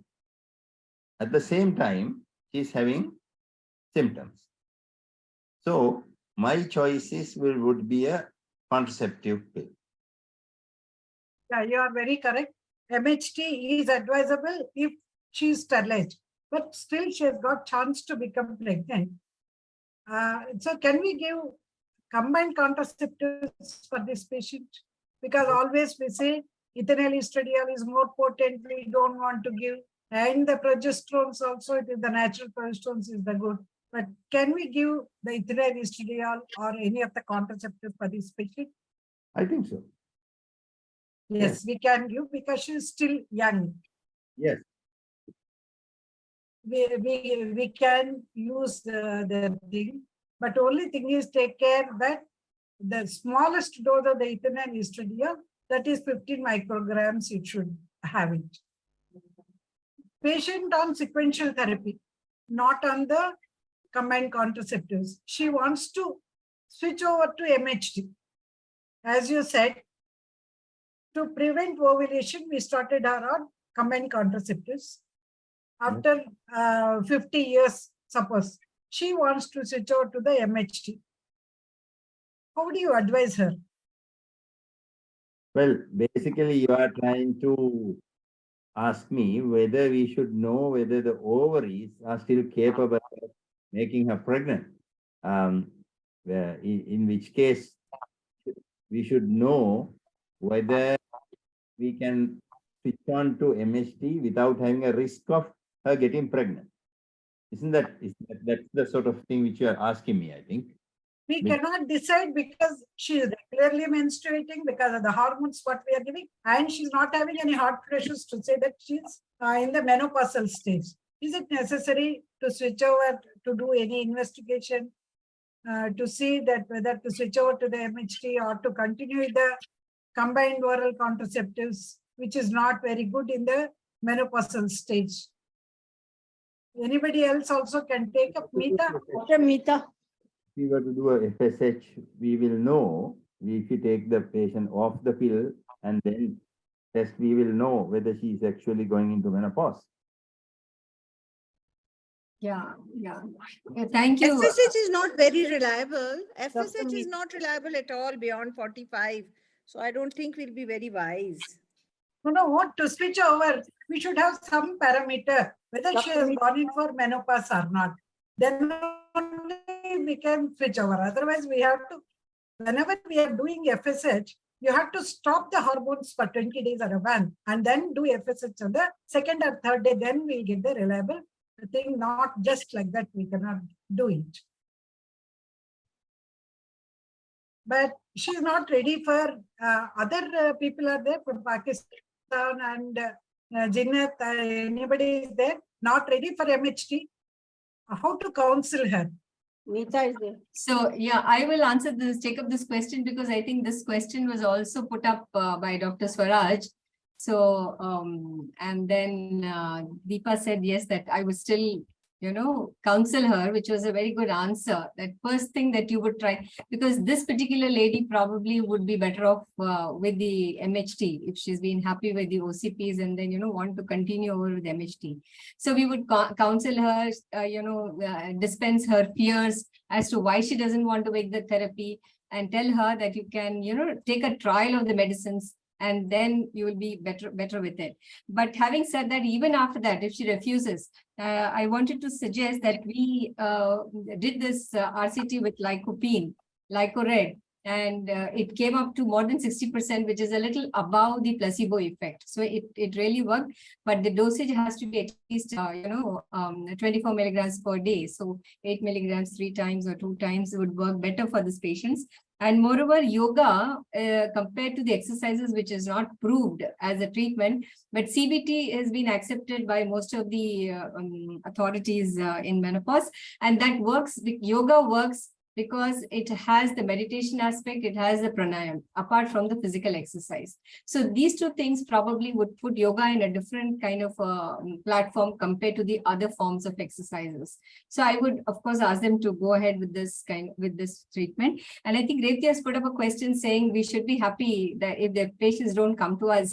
You're right in a way, that it's not a question of us being happy, but if they suffer from severe symptoms, they are invariably going to suffer in silence. And moreover, now we know that VMS indicates low estrogen levels, which may have an effect on your CVS, on the bone in the long run. So midlife, you're talking about preventive health. So we want the women to come to us so that we start doing preventive health to give her a good aging. And that's the whole concept of menopausal health, and absolutely not hormone therapy. We should not be pushing hormone therapy at all. So that's not the point. You are very correct. Dr. Meeta, Holistic approach. Yes. One thing is there, if they, let's discuss this thing. If it is an endothelial dysfunction, which is being responsible for musculoskeletal problems, osteoporosis also, and coronary vascular disease. Even if we give it in early stages, won't menopause hormone therapy help her in preventing all those? Maninder, what you're saying, we have a lot of data to back up what you're saying. But you see, even today, the doctors ourselves are not convinced about the use of hormone therapy, even for severe menopausal symptoms. Yeah. So when you're talking of preventive therapy without symptoms is, it's still going to take a long time with more. Not symptoms. If she has hot sleep, that is what I'm saying. She has night sweats, yes. And he has a family. Yeah, symptomatic patient, yes, the hormones. Asymptomatic, still doctors ourselves have to be convinced whether to start with the hormones or not. And yeah, very well said, Meeta, about the holistic approach. And thank you very much. We'll move on to the second question, because there is a lot to discuss, very little time. So we are in a hurry to tell, but whatever you told is really very acceptable points. A 32 years patient underwent TSH and BSO for trivial reason and severe heart pressures. Will you start MHT immediately after surgery? Syeda, you want to take up this question from your country? What do you do? Are you going to start immediately? We generally do not. We would basically wait for the 6 weeks traditionally. I don't know what's the latest update. When I was working 30 years ago in UK, they used to put in an implant at that time, subdermal implant of an estrogen at that time. There were all sorts of things happening. Because we also, about 20 years back, the minute hysterectomy is done, our prescription used to go for the Premarin. Now the days have changed. Yeah. Yeah. So what is your recommendation? It is as early as possible. If she starts complaining, as early as possible. What dose you start? It's a low dose or high dose? In the younger women, we often put them on the pill because if they are economically challenged as well, the pill is practically free. So combined OCP, but in these women, they don't need combined. You can just give plain Premarin and that works. We do not have the patches or anything available. We just have the Premarin, which is available in the low dose. So that is standard given. But if we feel that it is not working, then option of Livial, which is Tibolone, is there. But often we just give them the pill because they are often comfortable with it. It is less costly, and then we can change over later as she grows older. That is something that is pragmatic approach. Can I approach- add something here?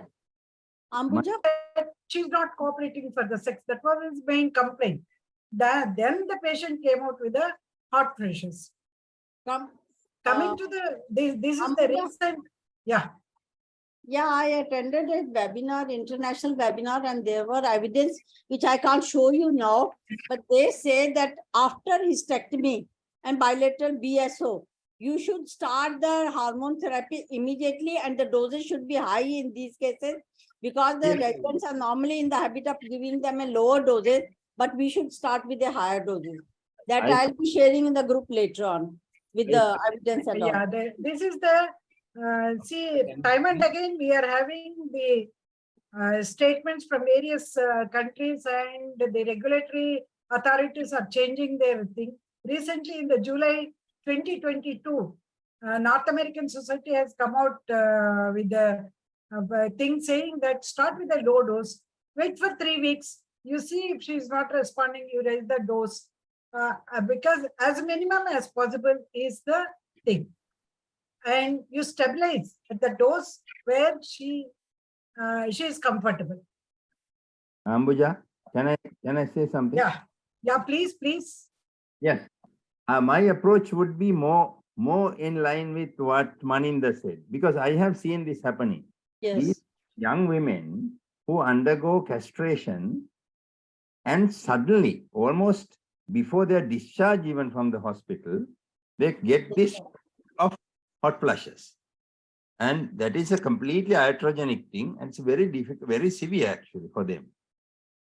My approach would be, if they don't have any contraindication for estrogens, to start with a high dose. Yes. Make them get relief from the problem. Whatever the guidelines say, in the practice, I want to give her relief as soon as possible. And once she gets relief, I taper it down, bring it down to the minimum dose within a very short period. But initially, I relieve her of her major symptom, because this is a tolerable situation for a young woman who has been castrated actually by the medical. Yeah. Yeah, stabilizing the patient is very important. Totally agree with Dr. Hemant. I think you put it so well, because at the age of 32, low dose is absolutely not going to work for her. Yeah, Very well. it's a higher dose, and immediately we need a higher immediately. We don't wait. I also prescribe immediately after surgery, before discharge actually. Yes, absolutely. Before discharge, they say Otherwise, you're going to be unhappy with the surgery. On the surgery. As early as possible. Yes. So at this point of time, I just like to enumerate the new guidelines that have come from the North American Society. That is, whatever hormone therapy, when we are giving, whatever therapy it is, whether it's a hormonal, non-hormonal, whatever we give, it is the shared decision making, and personalized treatments are very essential. What we are going to do them. And extended hormone therapy, if no contraindication. Until now, we were telling only the 60 years or 10 years after the menopause is the limit. But extended treatment, we can give it if there are no contraindications, because some people, they have seen 12% of people, they'll have up to 72 years also. So they need not suffer with that one. And risk stratification is necessary before starting MHT. And breast carcinoma risk increases with the number of years of MHT what to give. So adequate dose, required amount of time only we have to give. Once they are quite all right and we want to taper it, once it stops, we can taper it, and we can restart again if necessary with a smaller dose. And all the time we were thinking it is the progesterone was the culprit, but now the latest research has shown that even only estrogen giving also for a longer time breast carcinoma can be present. And another astonishing thing what this norms has come out is obesity is not associated with excess risk of breast carcinoma. This still I am not convinced. If anybody knows, you can tell. Yeah, ma'am. Meeta, Yeah, want to throw any light over this one? Absolutely. I think the last two, 7 and 8, actually would probably need another session for debate. These 2 points. Yes, yeah, Meeta, I agree. Because even in the subsequent sessions, we are going to discuss hot flushes with musculoskeletal, with sleep disorders, with cardiovascular risk factors. So this will be continuing again. So we can wind up today quickly and keep our discussions for the future also. The Ambuja, yeah, you will be there, and whatever the discussions we still have to continue, because we have to discuss these points and clarify them. It's very important. Do you want me to stop it or shall I No, continue? just continue, but wind up quickly. Yeah, okay. And then they say it is for all practical purposes, we can start with the transdermal only, but poor countries like us, we can't go for transdermal. And menopausal transition is already we discussed. It is the OC pills, we can use it. And the third case we are going to discuss is the lady 50 years old complaining of severe heart pressures. Today as the family, her mother has got the breast cancer at the age of 70 years and died at the age of 74. Her BMI is only 23 and no other comorbidities, no personal history. And how will you help her after counseling for MHD? I thought, Meeta, I will ask you this because what is the first line treatment, second line treatment? It will be good. So I heart think pressure. What is your choice for the first line for this patient? Yeah, because she has got severe symptoms apart from the, your therapeutic lifestyle modification, which you're going to talk to her about, give her the holistic approach will be there always. Non-hormonal. But what would really work for her with that severe symptoms would be, like you said, the estrogen therapy and 17-beta estradiol and natural dihydrogesterone or micronized progesterone, because like we said the last slide, that estrogen, not all estrogens cause increase in breast cancer. Estrogen alone over a period of 7 years of thing and followed up for another 7 years, 14 years, has not shown that it increases breast cancer, estrogen alone. And 17-beta estradiol, the studies from Europe have not shown an increase when they are used alone. Even dihydrogesterone use has not shown an increase in so there are good number of studies to back it up. So then we also have to counsel the woman. This we know as a medical fact, but then we have to tell them that using hormone therapy, estrogen and this dihydrogesterone, the number of increase would be much lesser than if you're obese. Obesity would increase your chances of breast cancer about 10 to 15 times more. Low physical activity, alcohol, all of them increase the chances of a breast cancer much more than hormone therapy. I think that's how we need to counsel them. And one more thing, anybody can tell, it is only for discussion. See, until now, what are all the formulations we are having is the dihydrogesterone. Is it really superior to natural micronized progesterone? Or do we agree that we should go not inferior, not inferior. We can say not inferior, but not inferior, non-inferior. Yeah, it is really good way of answering. It is very good. But endometrial protection is more with the dihydrogesterone than natural micronized progesterone. And cost-wise, all of us are really from the poor countries. Cost-wise, it is really economical compared to the natural micronized progesterone. What about the second line? If she says, I don't want estrogen progesterones because my mother had breast cancer, what is the second line of treatment we can go ahead with this? So you can choose like gabapentin is one of my favorites, which I like to use. I think gabapentin. Big gabapentin. Yeah, see the bezodoxifin and CEE is good, but we don't have in our country. Yes. Only now the Tibolon is coming. Yeah, of course, that also we can use it. Correct. But we don't have the bezodoxifin. We do. No, we don't have the bezodoxifin. Tibolon is being launched again. And only problem with the bezodoxifin is the increased instance of the DVT.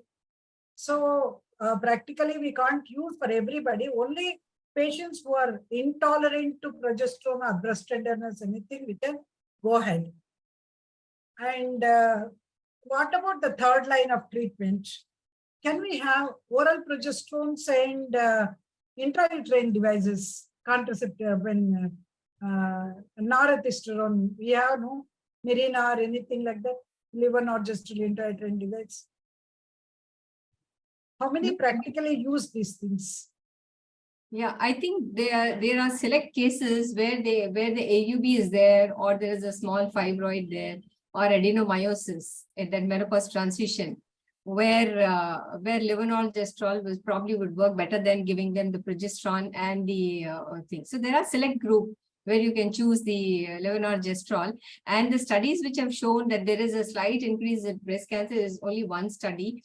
So we can't go only by that, and then that has not given absolute numbers. But so we are using here, no, Meeta, because if in the transition period, if we advise them to go for Mirena, and she will continue for 10 years period, yes, until she goes in for the menopause. That's what we are doing. I don't know about other countries, how whether you are continuing like this or not.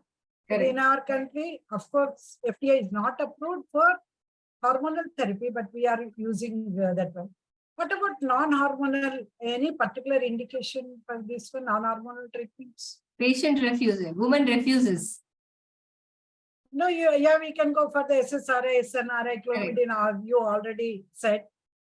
And age group, suppose if she is above 60 or 70 and recurrent heart pressures, if they are present, we can go for this. Or if it is a tamoxifen-induced heart pressures also, we can go ahead. Out of that, which one you prefer? Usually books we say it is the paroxetine. Yeah, that is because, ma'am, that is only because that is only because the FDA has approved it. This one is a non-hormonal paroxetine is the only one which is approved. So that is why one precaution we should take. But is I think don't give, so it's all individualized. You can, it all depends on the symptom complex. All we can use symptomatic. You can pick up any one of them. Only precaution we have to take is don't use both together, like tamoxifen and paroxetine. Yes.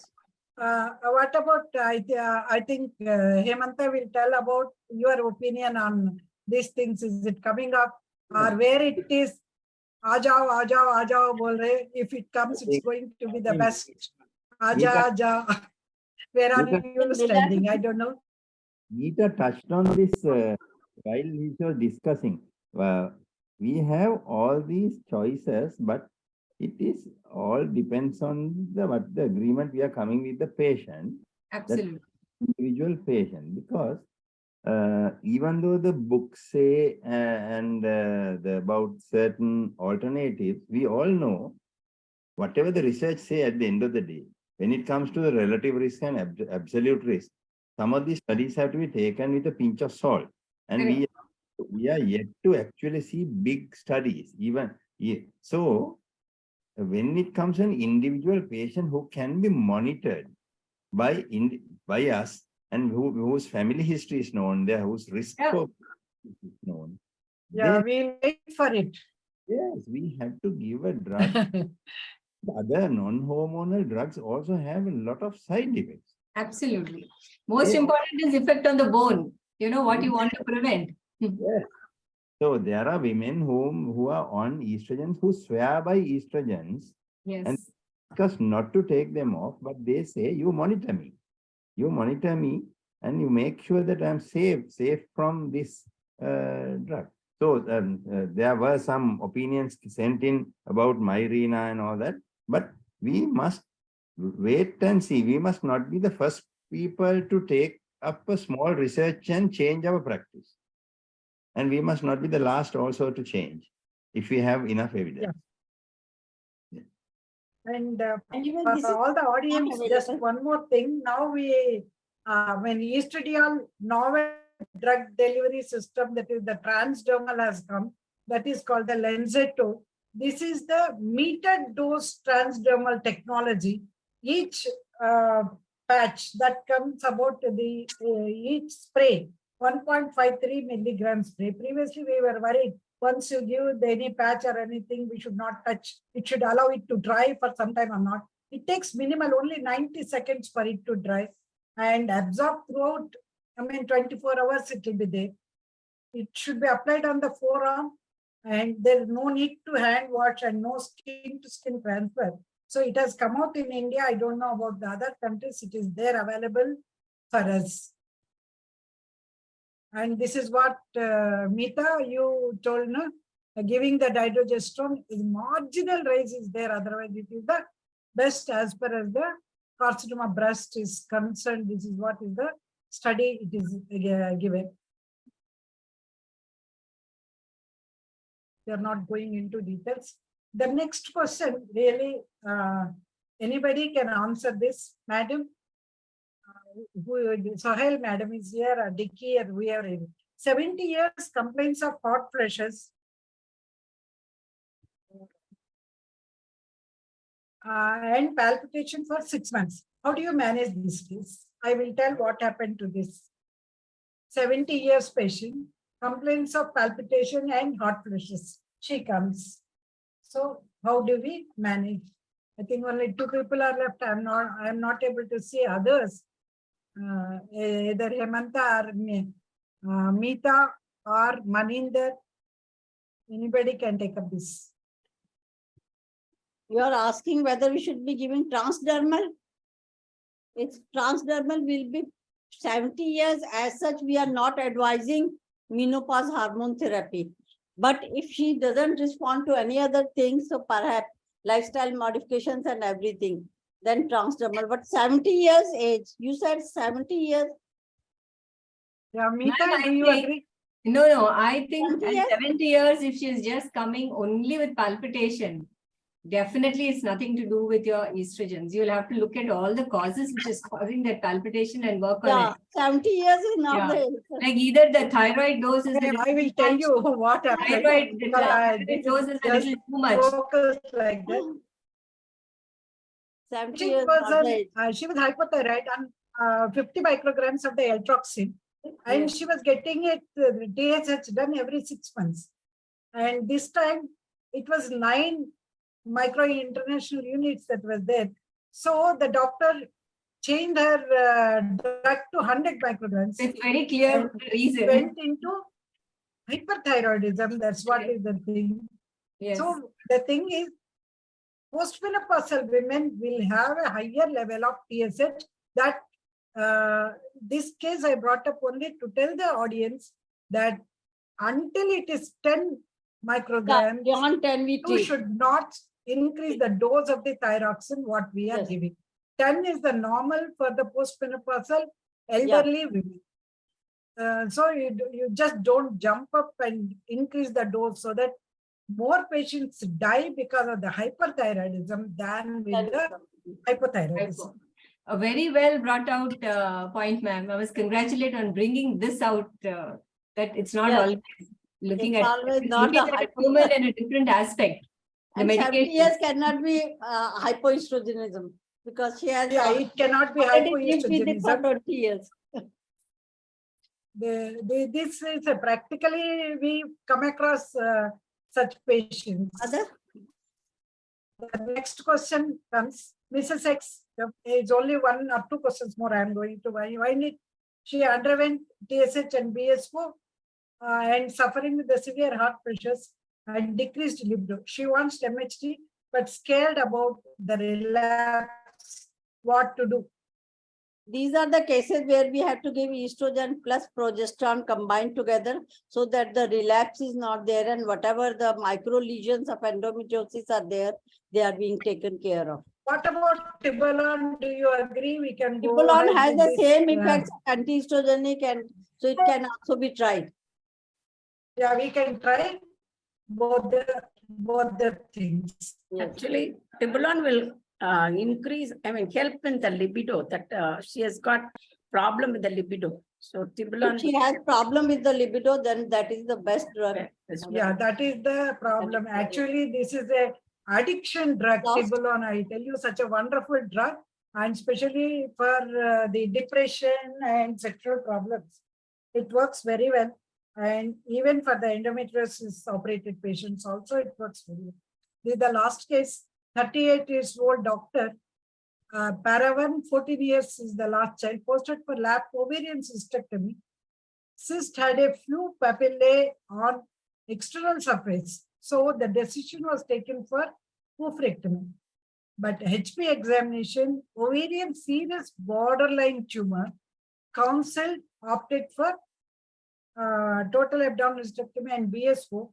Staging laparotomy was done and histopathology confirmed borderline tumor presented with disabling vasomotor symptoms. How will you manage? I saw Hephzibah, you are there? Hephzibah, you answer. Hephzibah? Hephzibah, are you there? Herself. Dr. Hephzibah. Just now she was here. What happened? Yes. Hephzibah? Yeah, anybody can answer. Meeta, Hemanta? Well, if it is disabling vasomotor symptoms and it's an ovarian borderline, I would be inclined to continue as I usually do. I know that there is this story about being contraindicated in ovarian, but is it contraindicated in borderline? Yeah, only hormone secreting tumors is a contraindication, not all the ovarians. Borderline is only serious. Yeah, borderline for a short period we can go ahead with the thing. We'll be able to do that. Yeah, any new device is there to detect heart pressures and can give remedy. Husbands. Yeah. Very old device, it is not a new one. He's the one always complains. So not the thing, anything else is there? I don't know. Your watch? Yeah, now recently, Hephzibah is there. It can tell you about the pulse rate increase, of course. That it can tell you. Yes. Because nowadays it is the smartwatches called the Grace. Smartwatches. It has come and thermoregulatory system it can detect. So so many intellectual gadgets are coming. These things we can have it on the wrist and see. Or sometimes even before starting the heart pressure itself, it gives an indication that they are going to have the heart press, and the triggers also it can tell. So much of progress is being done. So with this, I think it is not possible to complete Kavarni. We are going to wind it up. Before that, I request all my expert panelists to say one word take-home message. There were some questions first. One, the role of isoflavones, alternative therapies. I think already Deepa told everything. Yeah, Deepa That's had why covered I didn't that. try. Yeah. Because secondly, it was about the cancer. I think we have covered that unless it's a Deepa covered so much, and then if you take FDA as into consideration, they're all not agreeing. But a lot of work has been being done in India, especially about the Ayurvedic products, which are giving very good results. Just because there is no randomized control study, we cannot dismiss and say that they are useless. See, this red clover, all these isoflavones, they are giving good results. At least for minimum 6 months, they can be Only thing is we need to do the study for that one. They are very good products many people are using. Along with Deepika, we have done the LycoRed. LycoRed, yeah, we are all part of it. It was an RCT. It is a randomized control trial. Yes. And it has been published also. And it is little better than the placebo. It is not as good as estrogen, but as a second line of management. And I have been using it regularly after the RCT, whenever, there are mild to moderate symptoms. And I feel it really works well. And plus it also it also helps in the lipid. So we from do each have person one diversity. take-home message. From each person one take-home message. Starting from Deepa. Yeah, yes, ma'am. See, when we see all this is like a preventive strategies we have to take on the midlife woman, but when the woman comes with the symptoms, all the more we have to take care of extensive counseling, and we have if not contraindicated, if for severe vasomotor symptoms, HRT for a short time, 3 months to 1 year, it's not contraindicated. Okay. Why 3 months to 1 year? It is not like that. Up to 5 years, it is very safe. But there is no deadline to say that 3 months to 1 year. As long as she's feeling the symptom, you have to give it. Once she's relieved of it, it's very important. What about Hemanta? What is your next pearl? What do you want to convey the message? My take-home message is for every medical practitioner to be aware that from around the age of even from about 35 to 40 upwards, that the women could be having symptoms which they do not know that are related to the ovarian function declining. And it's up to us to ask direct, that's fine. Good. Irrespective of what they have come for, what they're presenting complaint is, we have to ask direct questions about particularly sexual, hot flashes, and urinary type of symptoms. So we had to use the menopause rating scale. Proper history taking and counseling is very, very important. Meeta. What about you, Maninder? I will be summing up, but anyway, I can say now, because as Hemanta has said, and what was my aim also, that even if the patients cannot fill up the MRS, menopause rating scale, our staff can, and it is just 11 questions. They can ask them, at least they will know that these are the problems which they are having, but they were ignoring. And these are the problems which the other women can have. So it's better to be prepared for 10 years down the line and prepare our younger generation.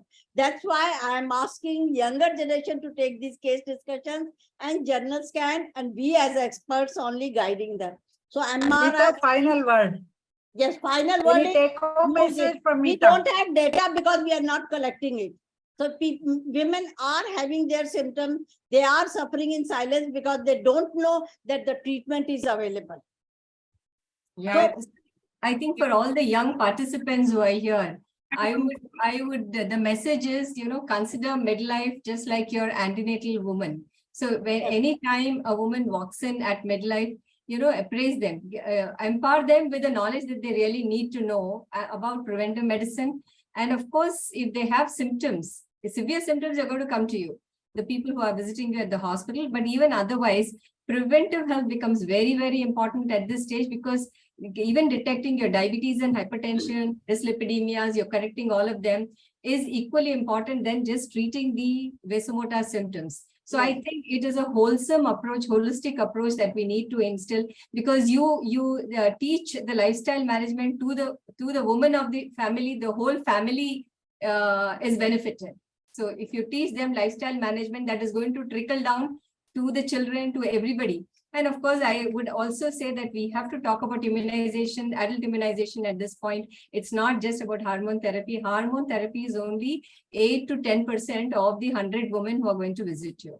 So you have to look at the midlife woman in a complete form and not just talk about the symptoms. Thank you for the opportunity. Madam, Swaraj, madam. Swaraj, what is most of the points have already been mentioned.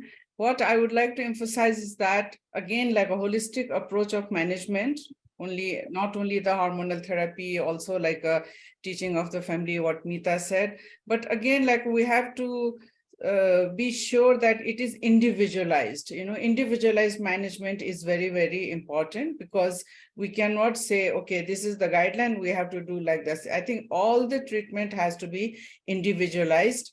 And I believe in including yoga, including other Ayurveda aspect of the management, the exercises, breathing, meditation. I think I would like to include in our management.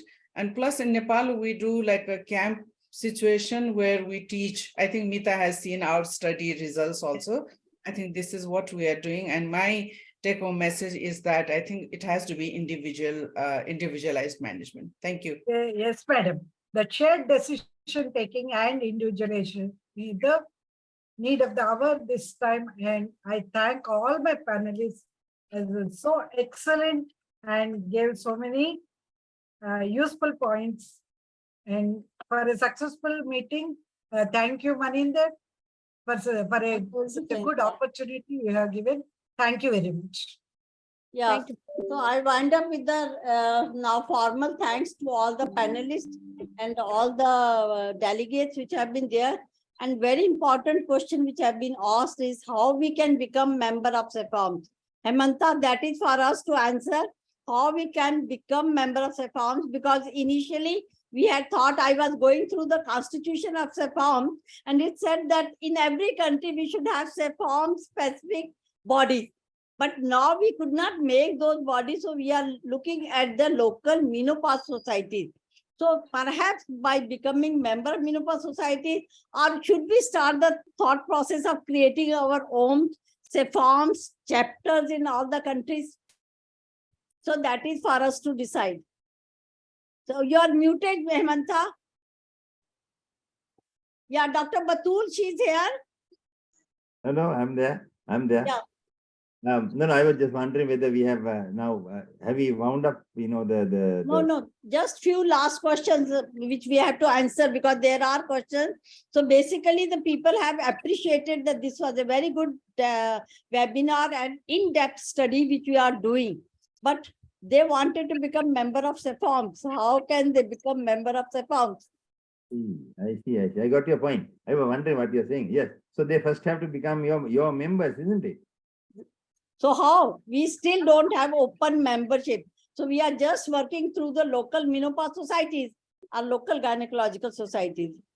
I mean, Indian Menopause Society is doing a wonderful job now. So, I mean, they have to first become members. That is the best job we are doing here in Indian Menopause Society. The moment they become Indian Menopause Society members, they have access to... I don't think they were from India. They are from other country. Let me see. Right. Anshu can be totally asymptomatic. Now, one question was, can menopause be totally asymptomatic? Also, can we take any hormones for prevention of symptoms? No. Lifestyle modification with yoga is best. That we'll be discussing later on. I think yoga, because there are different deep breathing exercises. If you are doing and stretching, that is quite enough. Binanak, is the estrogen patch available? Yes.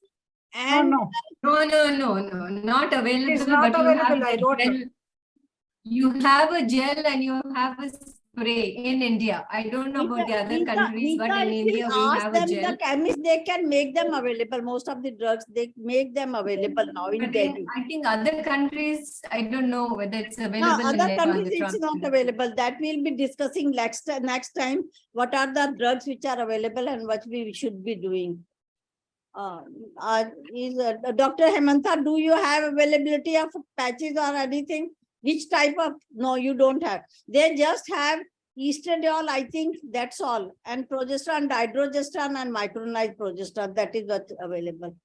There was that question, how we can become the member of, that we'll be telling later on. So far, you become member of local menopause societies. That is one thing. Now, I think I have to thank everybody now for being so late, but the Ambuja made it so interesting. And so we had to, and she made the point, and I knew it because the panel was needed after a discussion also, because so many things which have to be dissected out, that which have to be cleared about. One thing is there, one thing is definitely which all of have agreed that we are not asking the questions actually. We should be asking those questions, maybe through menopause rating scale. Maybe our staff should be trained, because even in COVID times, we were asking those questions to the patients whether they had fever, they had cough, they had temperature. So why can't we ask these 9-10 questions again? It's not difficult, so they can be included in our basic workup. That is how we are going to build up registries later on, which Meeta is very passionate about. So we should always be thinking ahead for the future. What we are doing in small steps will become the big leaps for the future. Thank you very much. And the next webinar is by Sri Lanka on the 9th. So I'll be sending the link to all 19th. Be there. And next webinar of this series will be in the April 2nd Thursday. I think that will be taken up by the Nepal. We'll communicate with you. Please spread the message to everybody that these webinar series are worth attending. Thank you very much. Good night to everybody. Thank you very much. Thank you. Thank you. There is a message by the Jagsonpal, because we have to thank the Jagsonpal, Dr. Amit and Dr. Deepika for being with us so late, and we have to listen to this video. Please, thank you from you, Deepika. Amit. Thank you very much. Thank you to all the experts, and thank you, Dr. Meeta, for referring to the Indian Menopause Society clinical trial that we did, the randomized clinical trial with LycoRed, which has shown the benefit of LycoRed for bone health and cardiovascular health of the women. So there are actually more than 35 clinical trials that have been done with our LycoRed, and LycoRed now contains 4 mg, each soft gel now contains 4 mg. That was also basis of our discussions which we had during that time with Dr. Meeta. So thank you all so very much, and we look forward to your support to our products like LycoRed soft gel, that is a Lycomato containing zinc and selenium, the best ultimate cell protector. We also have launched recently our micronized dydrogesterone 10 mg tablets, which have actually won the last year. They have won this Best Marketing Excellence Award, which. And the first winner is DIVATRONE from Jagsonpal. And then we also have our age-old product Maintane, that is 17-alpha-hydroxyprogesterone caproate for your obstetric practice. So thank you very much, and we look forward to seeing you again in the next of our webinar series of SAFOMS, as well as the next webinar that we are conducting along with ISOPAP Prayagraj, which is next Wednesday, the art and science of birthing. This is also a series, and part 3 will be on next. So the Zoom ID is given here. If anybody is interested, you could note this down.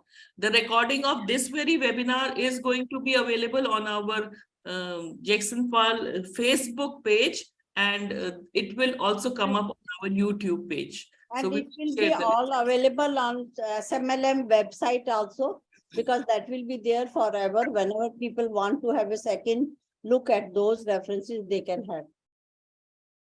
So these are the tentative dates which are on.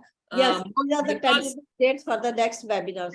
Yeah, so as decided, Thursdays are going to be dedicated, one Thursday in a month, to this series of SAFOMS. Thank you.